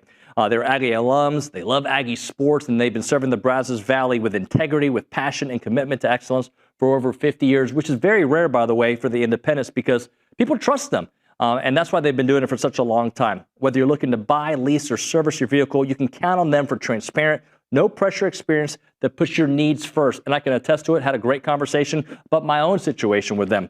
Their knowledgeable sales team will help you find the perfect Honda to fit your lifestyle, from fuel-efficient sedans to versatile SUVs. Leasing options are flexible and affordable, making it easy to drive the latest models with confidence. And when it comes to service, their certified technicians only use genuine Honda parts to keep your vehicle running at its best, whether it's routine maintenance for major repairs or whatever it may be. And we know that trust isn't given, it is earned, and that's why generations of local drivers right here in the Brazos Valley and Bryan College Station keep coming back to Allen Honda. As part of the community with Aggie spirit in their hearts, they are here to make everyone's visit wonderful. So visit their showroom or their service lane and find friendly, efficient, and memorable situations when you go to Allen Honda. Come see why so many College Station and Bryan drivers choose Allen Honda for their automotive needs, and remember, gig 'em.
Awkward millennial pause. Awkward millennial pause? Is that what it's called? Is that what I have? I mean, I was watching on the screen for about 3 seconds and nobody I was getting ready anything. to intro the segment.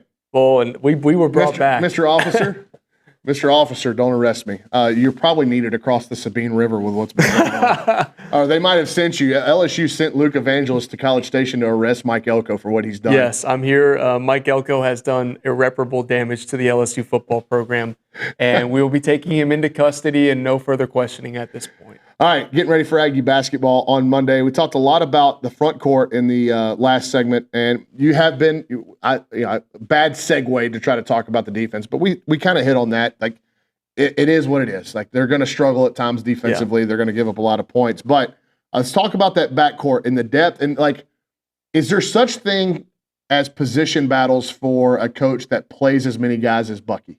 Not really, because in the first half, all 11 guys that they feel comfortable playing are going to play, because it's almost like whoever finishes the game is really like who your starters are. Like last game, Josh Holloway and Zach Clements both did not start, but they probably played like the last 10 minutes of the game together. And so who finishes the game will be more important, but they like to use their depth early in games to get everybody involved. And then once they figure out who's really on tonight and who's not, that's when they decide to kind of shorten that rotation later in the second half. But I wouldn't really say there's too many position battles. Like, I've got a pretty good idea of what the starting lineup will be when everyone's healthy. Maybe at the guard position, you're looking at, do we want to play Marcus Hill or Jakari Lane alongside Pop Isaacs? I think it's going to probably be a game-by-game basis, but they've got 7 different players that could start on this team, and I wouldn't really be shocked. Like last year, there were players where I'm like, okay, I'm surprised this guy's starting 3 games in a row.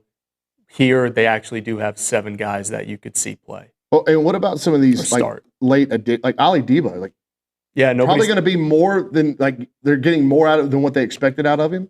Well, I think they knew what they were getting out of him, but I think the rest of the country and like even people at A&M still haven't caught up to how big of a get that was. That was like a Jakari Lane type get because of how much he scored at the mid-major level, averaging over 16 points a game these last 2 years, and the fit that he brings to this offense. Jakari is like a facilitator in the pick and roll. Ali Deba is just straight drive past you, get downhill, and get to the rim. And that's what's needed in this offense when you have shooters just waiting in the corners. Like, they are waiting for somebody to help off and try and defend Ali Deba driving to the hoop so he can kick it to an open shooter. He's physical. He brings rebounding. He is a 6'5" guard, but they're going to probably play him at the 3 and the 4 occasionally to kind of get quicker and faster. He's not a front court player, but like, they play positionless basketball, so technically he would be at the 3 or the 4. But he is big for his size. He can defend the perimeter, and he's really athletic. Bucky thinks he's the second most athletic player on the team, and just not enough people know about him because he came in mid-August, and he's from Southern Illinois, and he was the leading scorer on a kind of average mid-major team, so not enough people are talking about him. But he makes winning plays, and he impacts this team, and I think he's going to have a bigger role than people expect. If you had to pick today, who are the 3 best shooters on the team? Because Ruben Dominguez and Rylan Griffin are 1A, 1B. And then probably Pop Isaacs. But they've got plenty of guys who can shoot. Pop Isaacs is probably 3rd. What are your expectations for, like, again, like there's these names that we've heard, Jakari Lane, Rylan Griffin, but I think there's a second level, and Ali Deba is one of them. Yeah. Josh Holloway. Yeah, he's another. Jamie Vincent, this second group of guys that haven't been talked about as much that are going to be relied upon because of the way Bucky plays. Yeah. Like, there can't be these huge dips when they get on the floor. Yeah, and I don't think there will be because they have that much depth. I think Josh Holloway is a huge piece of this team because he's got more experience playing in this system than all of his teammates combined. He's going into his junior year, and all he's known is Bucky ball. And you really saw that in the exhibition when he had 9 assists and really kind of took over running the offense in the second half to find Zach Clements, who was a beneficiary of Josh Holloway getting downhill and creating space. He, to me, is another guy that you just look at it and it's like, okay, he was SoCon 6th man of the year. He made the all-defensive team. Like, he is going to provide a punch off the bench. and be able to provide some defensive ability that maybe other people in the backcourt don't have. And so he's going to play a role in this team, probably close to 20 minutes a game. And there is just no substitute for that continuity and knowing that system like the back of his hand. He's going to have a really big role early on in this season because he doesn't even have to think. He just reacts. Like, he knows exactly what to do, when to press, when to trap, whereas some of his teammates are still kind of having to think about it for half a second and then react. He is like a head coach on the floor for them. A lot of the attention has been given to Bucky McMillan, and it's called Bucky Ball. But I want to talk to you. You've been at practice.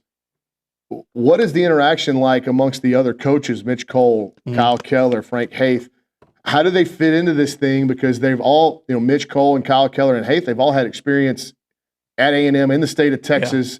But I think a lot of us at least I view those guys as like they're beneficial for Bucky because their ties, they kind of help him integrate himself into the state of Texas, into A&M, but there's some value to them as coaches as well. There has to be. Yeah, I mean, not just the experience. They're all great coaches. Like, Kyle Keller is my favorite coach to watch in practice because he's hard on them, but like, it's because he expects great things from them on both ends of the floor. And like, he will put players in positions they need to be to win.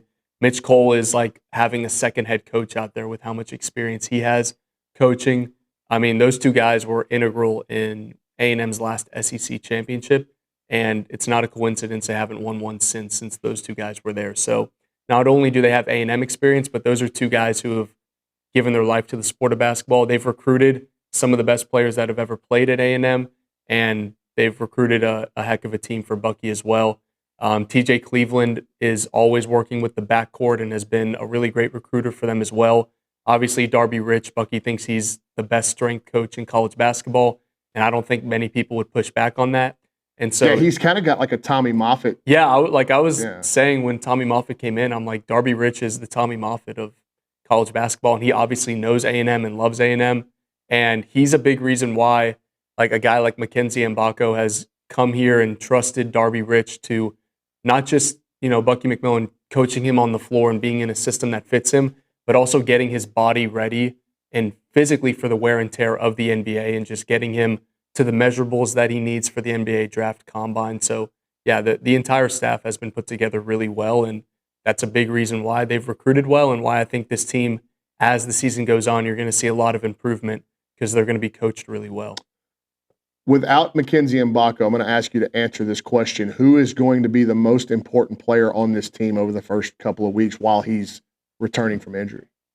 And it's a tough question to answer, I think, because like you said, like he's going to run so many guys out there and give them a shot. He's got to figure out what he's got in this depth. He thinks he's got depth, but until you go under the lights and play, but there has to be one guy that's going to kind of lead the line, or you at least think so. Yeah, because Pop Isaacs is working his way back from an injury. Like, this is a guy who hasn't played basketball in 11 months.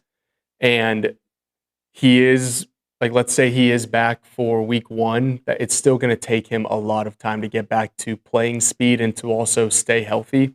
So for me, I think their most important player early on in the year is Rylan Griffin, because I want to see, are we going to get closer to Alabama Rylan Griffin, where he was a starter when they went to the Final Four and was averaging 11 points per game, taking like 6 threes a game and making nearly 40%. Are we going to get that Rylan Griffin, or are we going to get the Kansas Rylan Griffin, where he was in a system that didn't really fit him and his averages were kind of cut in half across the board? So if you can get those good early returns from Rylan Griffin and it's like, all right, he's in a system that fits him again, and we're seeing production that we saw 2 years ago that A&M fans know all too well when he was at Alabama, that to me will be a big key of, is he a player that is a perfect fit for this system like some other guys that they have? And will those players who were kind of cast aside as like, maybe they weren't the right fit in their old system, can they come together in this system? And Rylan Griffin will be a good litmus test of that, because he is the player for me where if you just get him open shots, he's going to knock down a couple every game and he can facilitate offensively. So he, to me, is if Rylan Griffin is really showing out at the beginning of the year, that gives me hope that maybe a guy like Marcus Hill and Ali Deba will also progress in this system. James Ellis in the chat. Luke looks like the security guard on an old Nickelodeon show. I forget the name of it. Luke, thanks for coming in. Yeah, dressing up, being a part of the bit here on a Friday edition of TexAgs Live. We come back, we'll close the 9 o'clock hour, get you ready for SEC Mike and Billy Liucci, everybody's favorite hour of radio on a Friday in Bryan College Station. We'll be right back. We're presented by David Gardner's Jewelers.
Hey friends, David Nuno here for Prize Picks. They're back on TexAgs, prizepicks.com/TexAgs. Use the code TexAgs to get $50 once you play in $5 lineups. And Prize Picks is the best place to win cash while watching sports. Football season's here, basketball coming up, baseball, you name it. You go to prizepicks.com/TexAgs and start having some fun watching sports, making some money on there. And you can play Prize Picks in over 40 states, including California and Texas. Remember, they'll give you $50 in lineups once you play $5 lineups on Prize Picks. And they have the new thing. It's called It's Good to Be Right campaign, and they're kicking off the upcoming NFL season with their bold new campaign, It's Good to Be Right. The seasonal long push celebrates the thrills of getting it right, from the perfect prediction to winning your Prize Picks lineups. Prize Picks is good to be right.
All right, final quick segment of the 9 o'clock hour on TexAgs Live, presented by David Gardner's Jewelers. Let's go over to Reese Nygren in the Angry Elephant News and Social Center.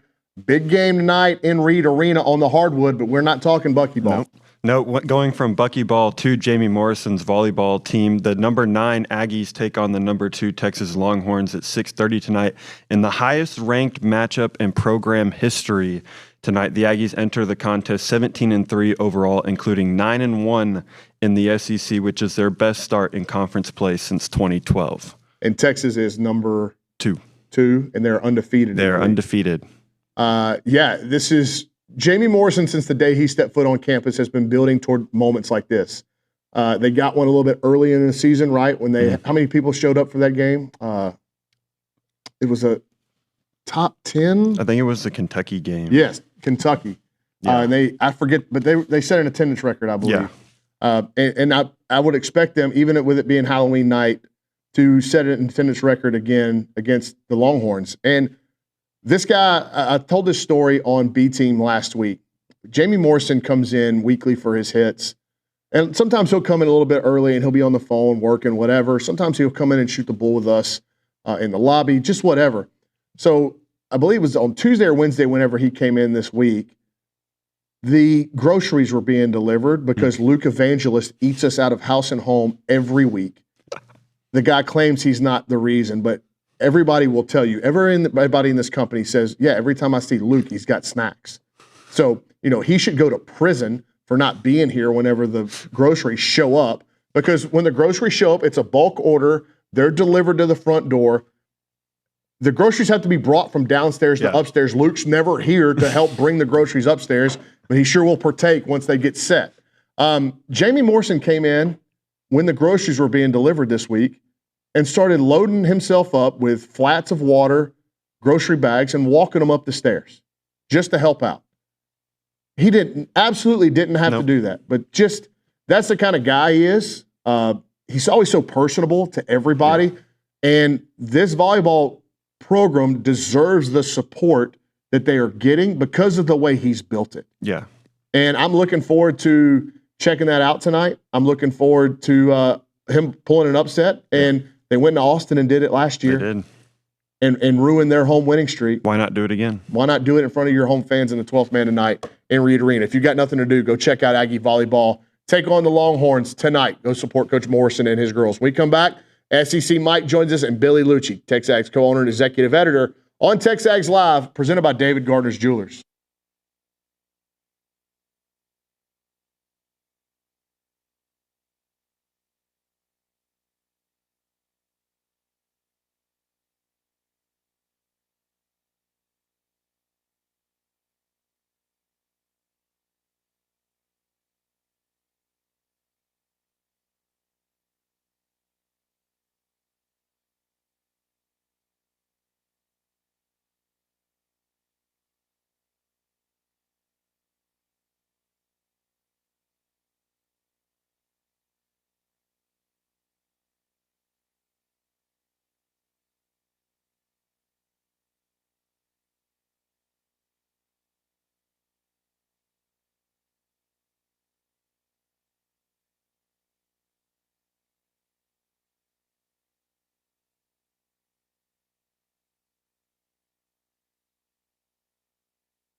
All right, the final hour of TexAgs Live of the week, Friday morning edition. Inside the Rollo Insurance Studios, we are presented by David Gardner's Jewelers. I'm Ryan Brauninger. It's a B-Team Halloween edition of TexAgs Live. And we have SEC Mike?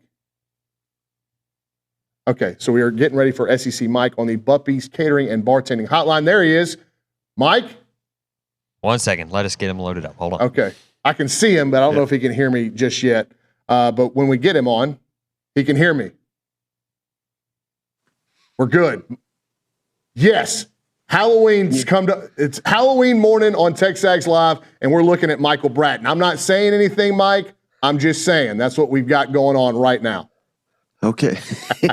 Hey, happy Halloween, man. Yeah, I appreciate it. I guess the coaches around the league are all dressing up as different characters. Some of them dressing up as ghosts already, and Brian Kelly and Billy Napier, nowhere to be found. But I want to start with your most recent power rankings in the league. And you have Texas A&M number 1 coming off a 49-25 shellacking of LSU in Baton Rouge. What was it that prompted you to plump A&M above Alabama, and how much staying power do the Aggies have going into this bye week? Well, I'll answer that, but real quick, I do have a Brian Kelly costume. I came ready. There's my Brian Kelly mask here. There's the poster for the segment. Yeah. Here. But, so A&M number 1, no doubt, in the SEC at this point in time.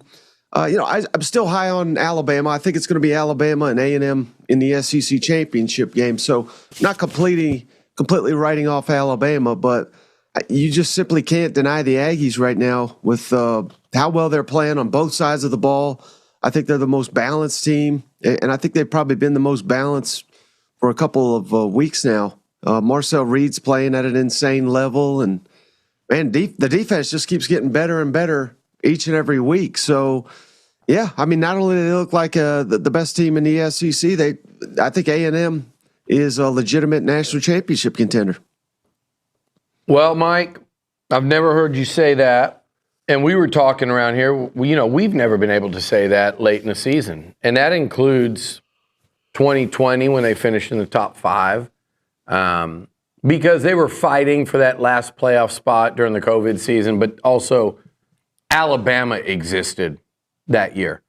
And nobody was beating Bama that season. In fact, they beat A&M by like 24, 30 points earlier that year. That was their one loss. And even in 2012 with the Johnny Manziel Heisman season, the Aggies were, they lost their season opener and they had 2 losses by midseason. And that was back when there wasn't even a 4-team playoff, much less a 12. So we've never had this conversation here. So it's really uncharted territory. What's your weakness for A&M if they don't win an SEC title, or if they go to the playoffs but don't make any noise? Like, what's something that concerns you as someone sitting on the outside when you've watched and followed this team? Yeah, I would say still, again, I think the defense is getting better and better, right? But they've had some blemishes. But again, you just kind of go back to Mike Elko, though, and we all know what an outstanding defensive coach he is. So you have faith there.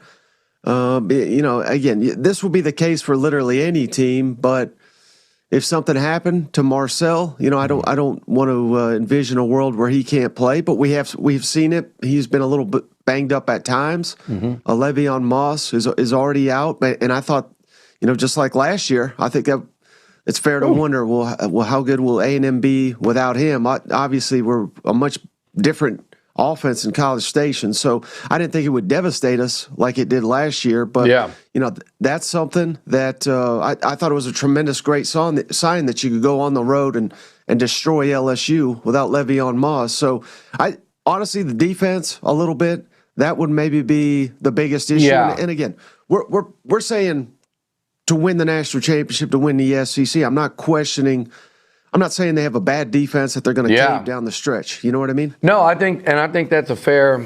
I got into it this week about another team in their defense where I think their defense has to be elite. I don't think A&M's defense has to be elite.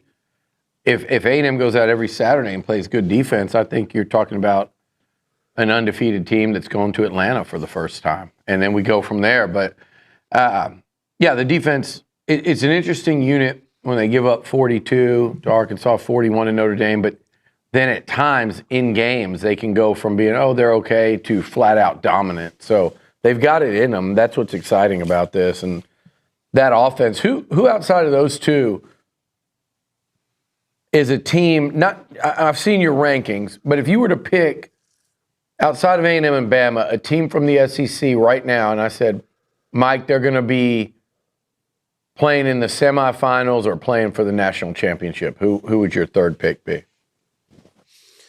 Yeah, to be honest with you, Bill, I don't have a ton of confidence in these two, but you can't write them off either, and that would be Georgia and Ole Miss. Because on one hand, you credit Georgia for finding ways to win. I think that's very undervalued. Like when someone wins a close one, we're like, well, they didn't look that good. Well, they won the damn game, and that is so hard to do. But Georgia is sitting here, I believe, 4-1 in the conference. They very, very, very easily could be 1-4. Tennessee missed field goal, and Auburn questionable call on the goal line. Yeah. Ole Miss, not coming up short in the fourth quarter. I mean, then Georgia's sitting here 1-4. That's crazy. They have it in them. I think they can win and they have more talent than anybody, or as much as anybody. So Georgia's there and Ole Miss, but I don't want to call it smoke and mirrors because that takes away from what they're doing down there. But I think we've seen some limitations to Chambliss's game, even though he has been sensational. And heck, I think if they keep this going and they go 11-1, I think you could make a strong case that Chambliss should be a Heisman contender for what he's done for that program. Yeah. But I don't know that they have the roster that can win the national championship. So in my mind, right now, it's really down to A&M and Alabama. But hey, I don't want to get canceled from your program here, but we can't write off Texas either. And no, not because of what you just said about Georgia is why you can't. If I didn't even realize this was still a possibility, and I don't want to put this into your guys' universe. Yeah, I've already done it. Don't worry. But if A&M loses to, let's say, Missouri on the road, and which I'm not saying they will, but if they do and they lose to Texas and Texas wins out, guess who goes to the SEC championship? It's going to be Texas once again. So they're still alive for it. Now, I was going to have Brauninger ask the next one, but now you've got me where I got to cut in here because I know you know this. But you're right, and I've thought about that. And Vandy will play you in a close game. The way they win, the game they're comfortable in, it almost reminds me a little of like the Jimbo teams when they were good. They'll play you in a close game because they're real comfortable there. But with that comes, one thing goes one way, like it could have last week against Missouri or even LSU. It's going to be that kind of game Saturday, right? And then for exactly what you said about Georgia, they're not that good. They're good, but they're not elite like we're used to. So I get what you're saying.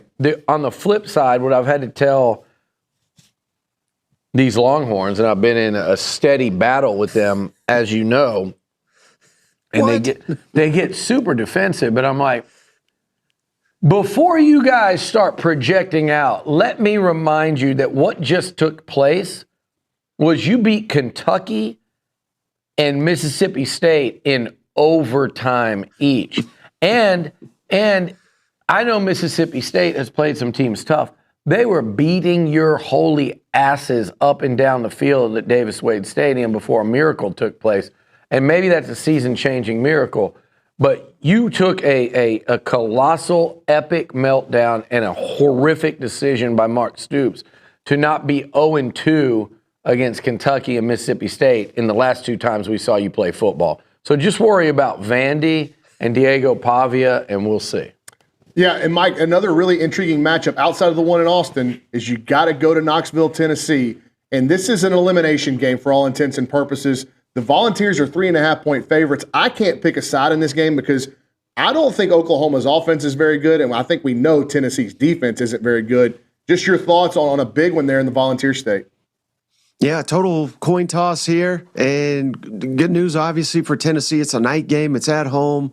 They're going the dark mode, so I think I don't know if that really helps, but I always think that adds just a slight bit of energy to the players. And Tennessee's all about starting quick.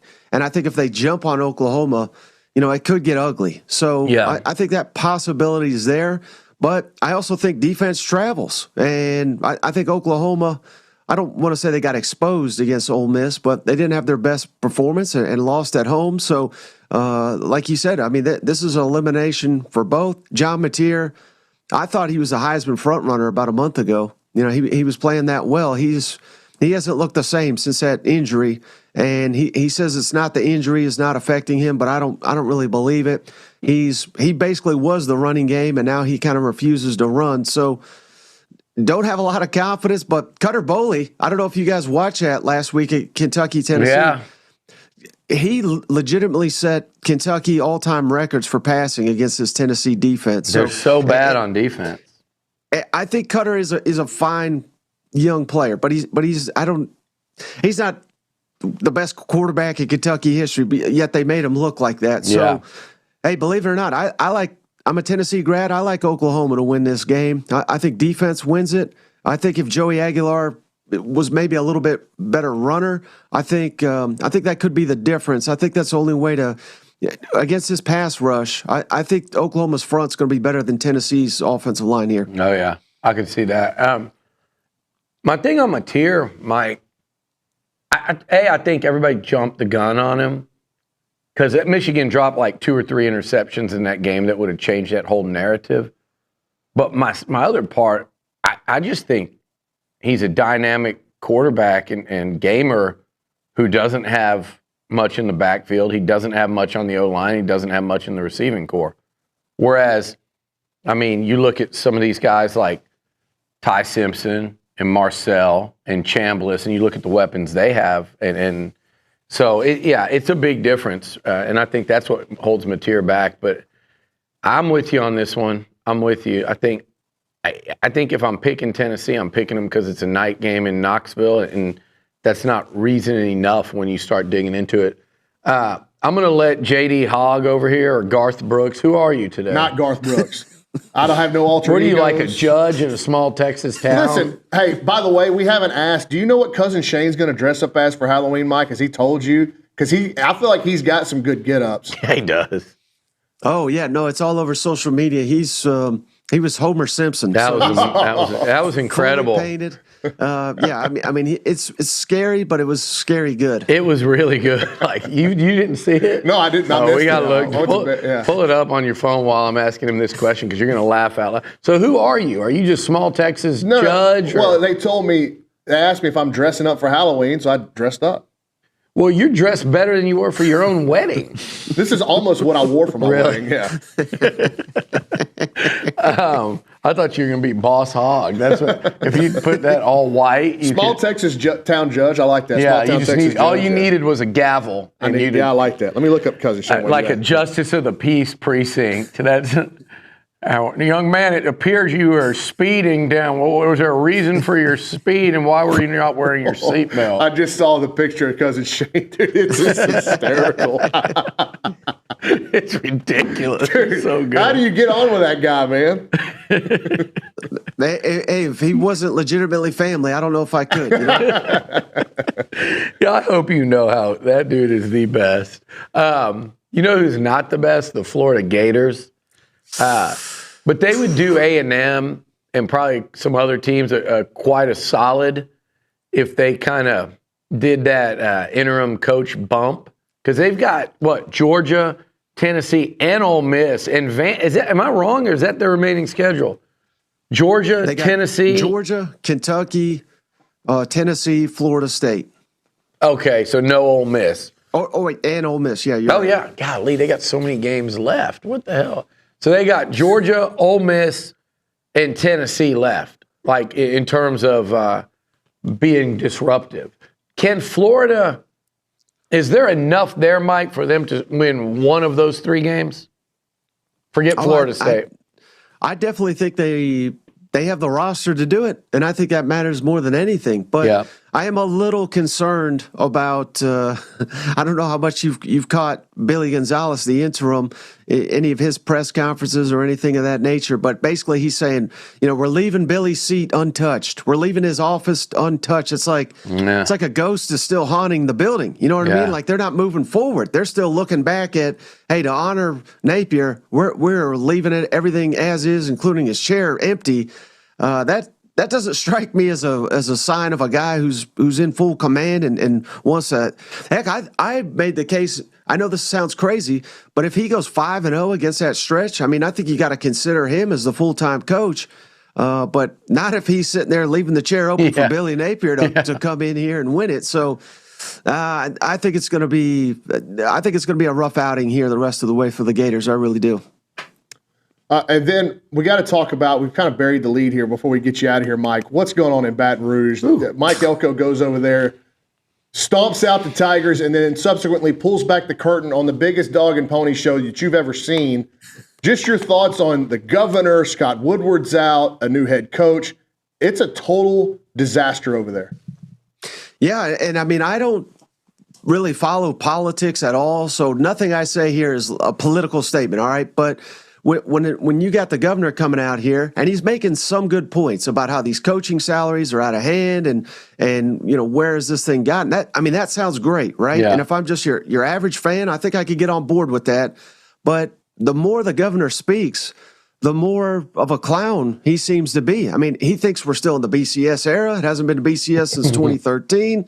It's great to say, we're going to do incentive-based contracts and to heck with these coaching agents. Well, good luck. The last coach or AD or program in the SEC that tried to do that was Arkansas. They were very public about it. We're not doing these buyouts. We're not doing these crazy salaries.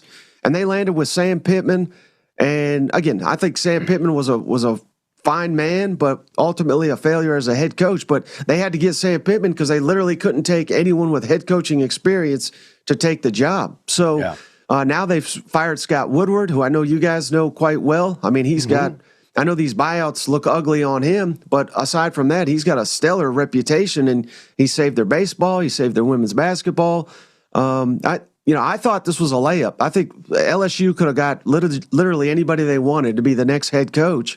And now I think the Florida job is more attractive because they don't seem to have anything behind the scenes in any working order. That's amazing. Like literally on paper, you go, okay, this is going to be the best job open. And then the governor takes the podium. And 5 minutes later, it's not. It's insane. And then he keeps going on this tour. He can't stop talking. He's on like a barnstorming tour. Like he's stumping right now. And it's like, I get that the LSU fans, and I like what he says, like the people, the pipe drillers and all the oil field workers, and those are the people that like to come to LSU games and enjoy. That's great, but it's not their money. It never was their money that are paying these $50 million coaches' salaries. So what they don't want is to go to those games and watch bad football with a bad coach. And he is almost saying, hey, we're going to do this on the cheap because it's almost like Jerry Maguire, like the manifesto that he wrote, or what was it called? But he wrote that thing like, we're not doing it this way anymore. And he lost everybody. So this guy's like, you don't want to be the first one doing that. You don't want to be the first one to say, hey, we don't like the way things are. And look, he's not going to get his way. LSU's going to, I believe, pay up. I think he got rid of Scott, and I'm friends with Scott, and I've known Scott forever. But look, there's a definite political bent to that. One's on one side, one's on the other.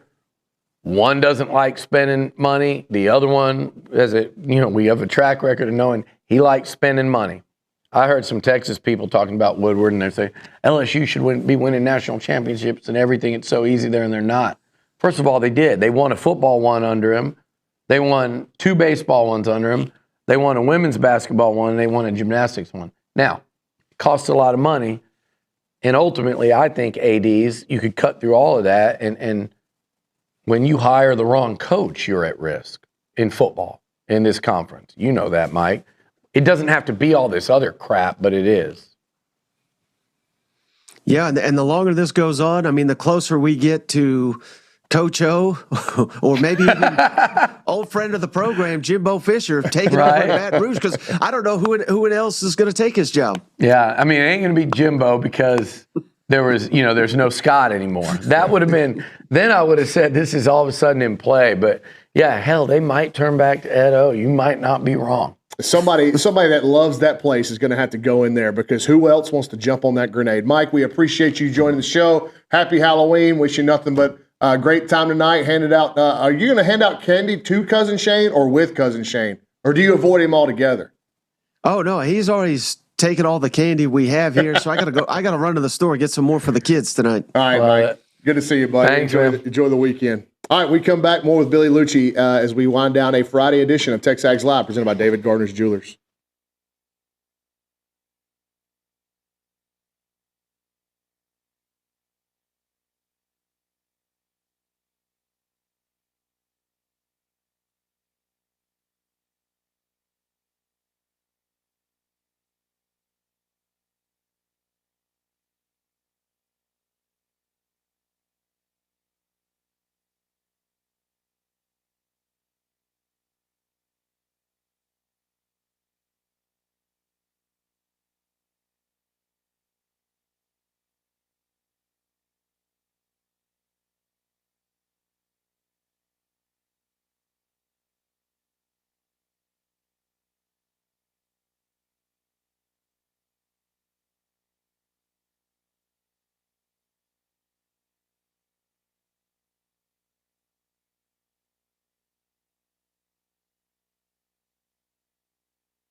Well, no, I think it was creativity.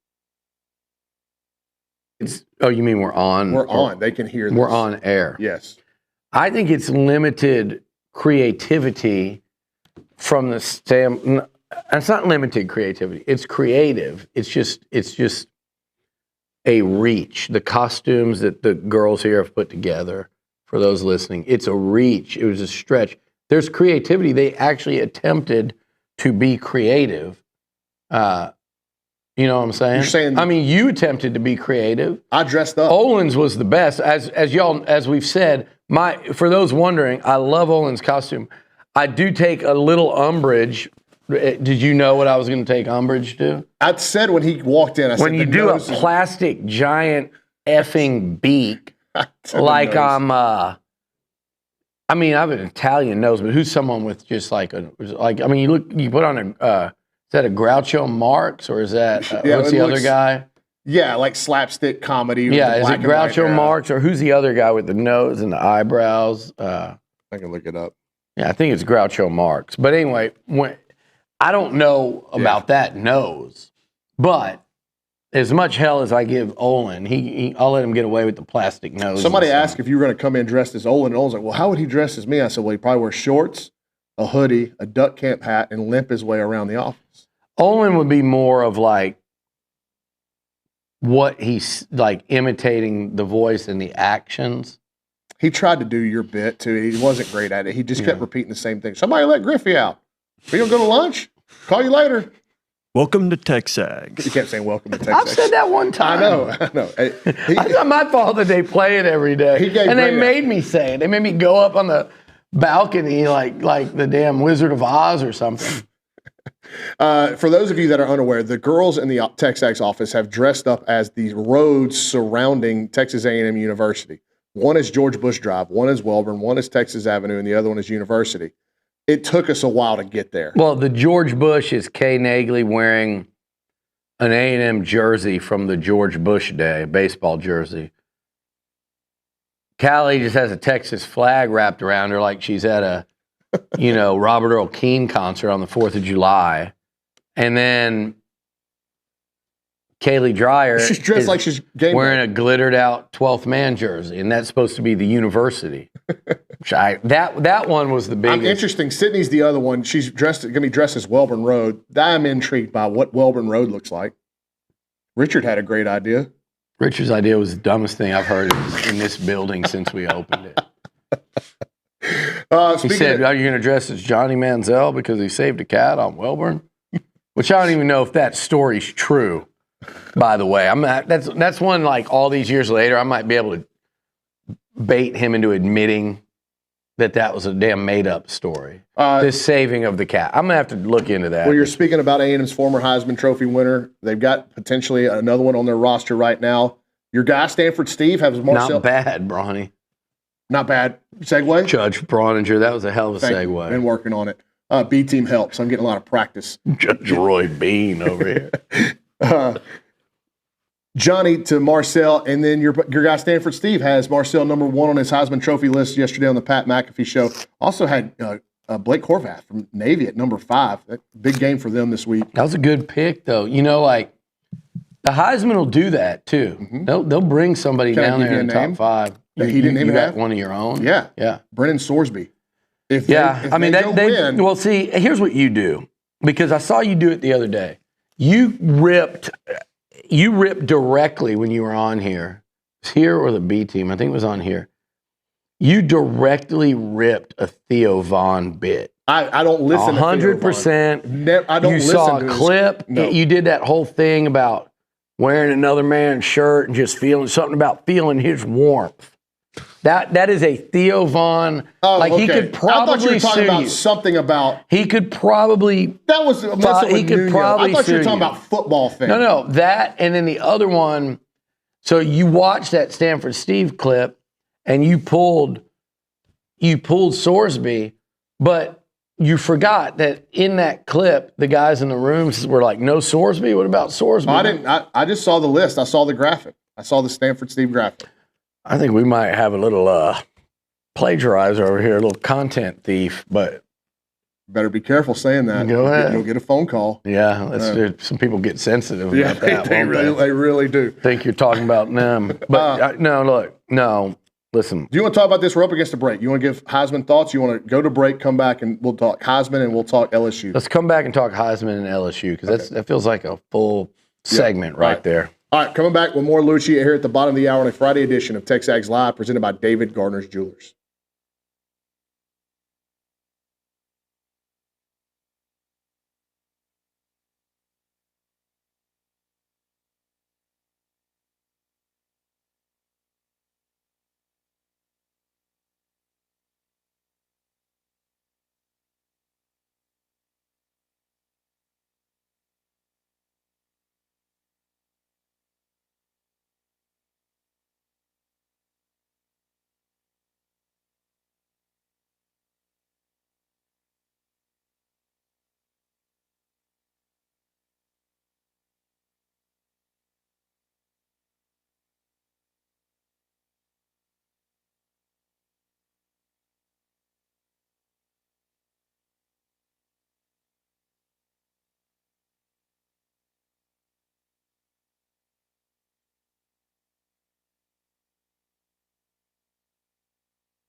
All right, again, a happy Halloween from us here at TexAgs Live. This is presented by David Gardner's Jewelers inside the Rollo Insurance Studios. Lunch with Liucci continues on as we get into a little bit of Heisman talk. And we started to slowly but surely kind of see A&M, the official A&M accounts, essentially kickstart a little bit of a campaign. I think if coming off this bye week, if A&M goes into Missouri and they win the game and Marcel plays well again, I think we'll see a full-fledged campaign begin in earnest from A&M's official account. But Billy, you can't ignore it now. Like he has definitely put himself amongst the discussion. He did exactly what I said he needed to do to be in the discussion nationally and make people. I said it wasn't Nostradamus stuff, but I said before the game, like, go win in Death Valley, really win. I didn't even say go win impressively, but go win in Death Valley as a team. And this football team, I know it's LSU. I didn't even know the fallout that was going to happen, that was going to have A&M highlights splattered all over it for days. But just go win in Death Valley at night and all the mystique and all the hype. And you saw the pregame build up the day leading up to it on TV. You know, a third of the country was predicting upset, probably a little more than that. I bet 40% of the people thought LSU was going to win that game. That spread was oddly low. And to go in there and beat that program, not that team, but that program in those uniforms and at night in Death Valley, A&M was going to get a big bump from, like, there were going to be some naysayers, there were going to be some people on the fence, and you were going to not just get the people on the fence, you were going to get a good number of the naysayers as well. And what they were going to do afterwards, Bronny, was look at A&M's schedule.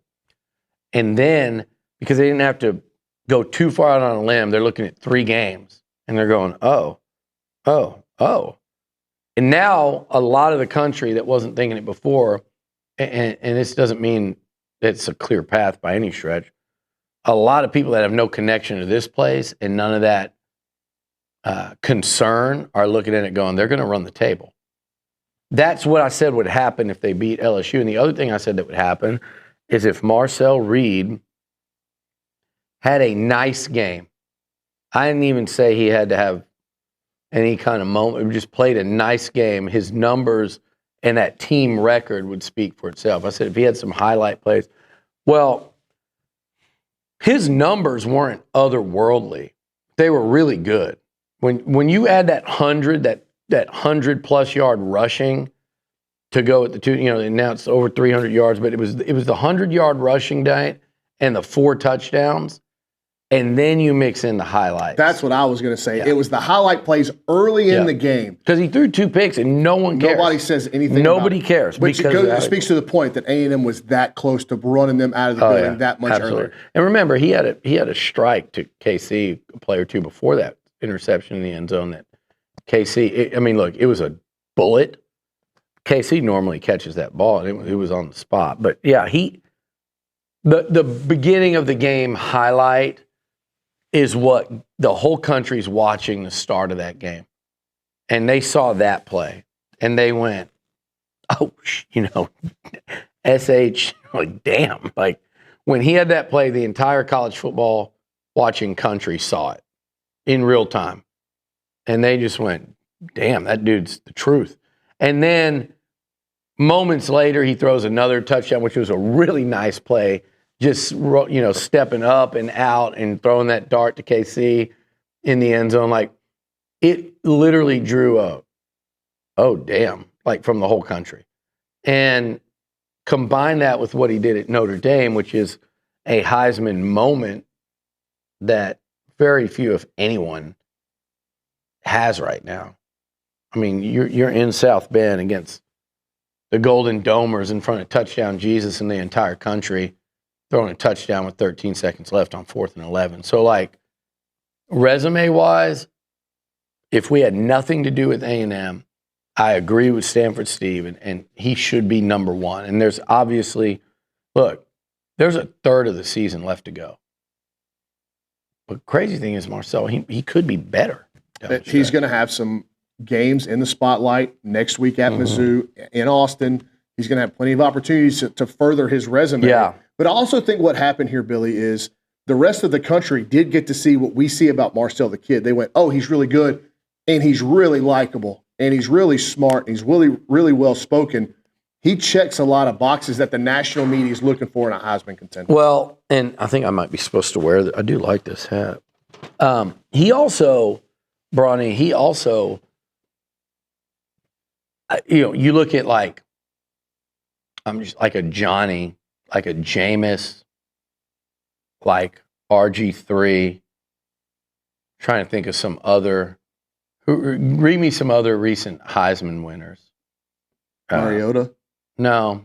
I don't know what you're looking for. He just, there's a joy in watching him play because of how much, how dynamic some of the, and the fun playmaking skills of him, but also just the fun he's having playing with his teammates, the celebrations, the jaw-dropping play. So, I think of a Jameis. Johnny obviously is one that stands up. Baker Mayfield. Cam Newton. Yeah. They're different types of players, but just the highlight reel play. I wouldn't even say as much Cam as the guys I'm talking about. Just this, Baker, Johnny, who else I say? Jameis, RG3. Just there's something about that style. And on top of it, because, see, to me, Cam was just like this, cyborg that was dropped into Auburn. Would you throw Tebow in there? Yeah. Tebow a little different though. Tebow was just like a savage, just a dog, like a warrior almost. Marcel, you get what I'm saying, Reese, don't you? Yeah. Bronny keeps wanting to throw these odd ones. You keep asking me for more names. You're over 2. Give me a good one. Come on. Jaden Daniels, Travis Hunter, Caleb Williams. Jaden Daniels. Yeah, okay. Good one. Great one. I would say Jaden Daniels maybe as much as anyone, honestly. If you're starting to almost compare style of play, Marcel's not as skinny as Jaden Daniels, but he's close. I'll say this, LSU fans were probably having flashbacks to the guy that was playing for them, a couple of years earlier. So, yeah, that was a good one. There's something to his game that's going to attract the casuals. There's something to his game that's going to draw the people that are really studying it to him, maybe more so than some others, because he's fun to watch and he's having fun. And I thought Colin Klein said it best when Olin asked him. Olin's always trying to drum up. He's always wants that quote, always wants to just take somebody down. But he asked Colin Klein about, and he was actually doing the opposite here, about a Heisman. And I'll credit Olin. He was the first one to mention Johnny in the Heisman in 2012. He was talking about it before anybody else was. And it was unheard of then because he was a freshman. But Colin said, first off, the Heisman Trophy is a team award.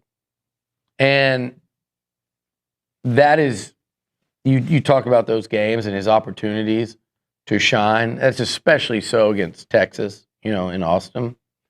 But if this team goes 12-0, if they win their next 3 SEC games, he's going to be in New York. Because of the way he fits into this puzzle, if they win these 3 games, whether his stats are incredible in any of those games or just what they are every week, he's going to be there. All right, when we come back, we got to pick some games. We'll try to close the show. May go a little bit long today with Billy Liucci. We'll see if Reese can get us on task here. Final regular segment of TexAgs Live this week. No imagination, just clothes in the closet. Surprised he didn't dress up as a 12 player. Who said I'll let that? you know during the break. All right, when we come back, close TexAgs Live, presented by David Gardner's Jewelers.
All right, final segment of the show. We make it a little bit long. If you want to stick around with us, texags.com/live. Is that correct, Nick Savage?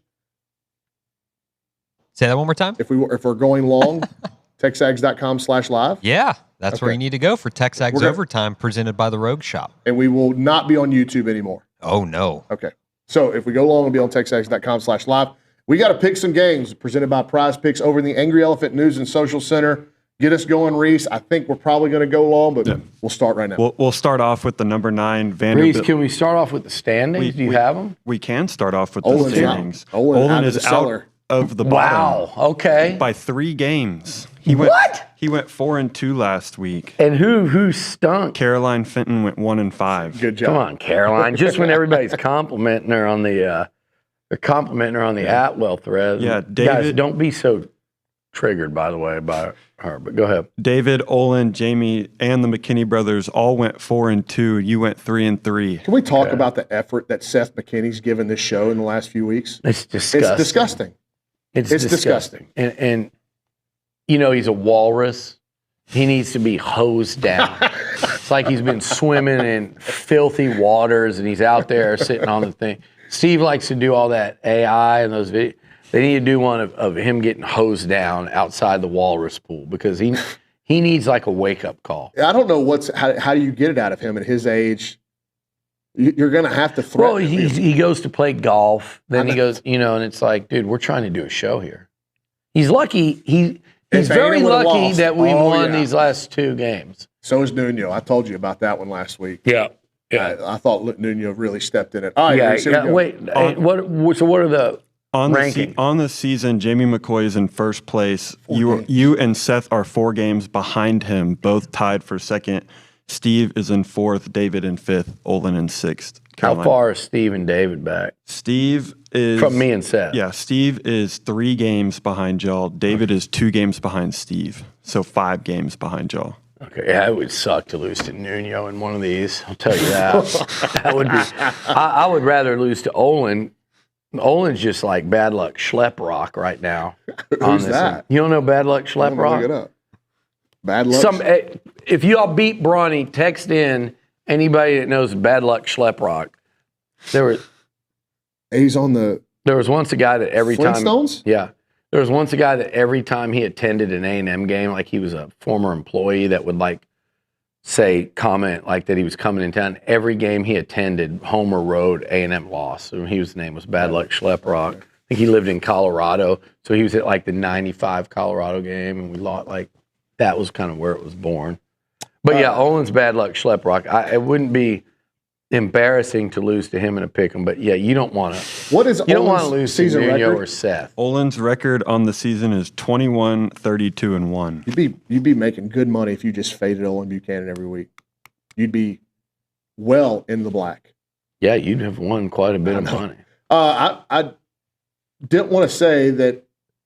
Shameless plug a little bit. Plug B Team. We do pick games on Thursdays. Of course y'all do. Copying everything we do. Upset alert had on Tulane last night. I thought UTSA could win the game. They were getting 5.5 points, and they walked them. Crushed them. I know. Yeah. Trailer, and they needed that one. They were 3-4. And I thought with all the stuff around Summerall, yeah, it was just on a Thursday night in an empty Alamo Dome. It was tough to get up for. Yeah. And UTSA and then walked. Summerall talked, about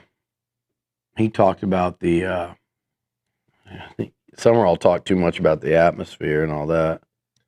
People continue to text you about my get up. The person that's sitting, I found out who the person that's been texting Billy. I know he's listening right now. Bad form from you. You will hear about it next time I see you in public. Which is it'll only be at these big events because this guy only shows his face. He thinks he walks amongst the Giants. Oh yeah, he definitely shows his face. It's very interesting that he would think he walks amongst giants. It's ironic, isn't it? It very is, very much is. He's always got a joke. When you're coming in, always got a joke. We'll see you, BB. We'll see you next time. I'm sure it'll have to be at the presidential suite of Kyle Field because that's the only place you walk around anymore. Keep the jokes coming, please, sir. We're off the air on TexAgs, on the radio and on the YouTube page. Keep us going on TexAgs Live, the overtime segment presented by the Rogue Shop. Are we good to just roll into this, Nick?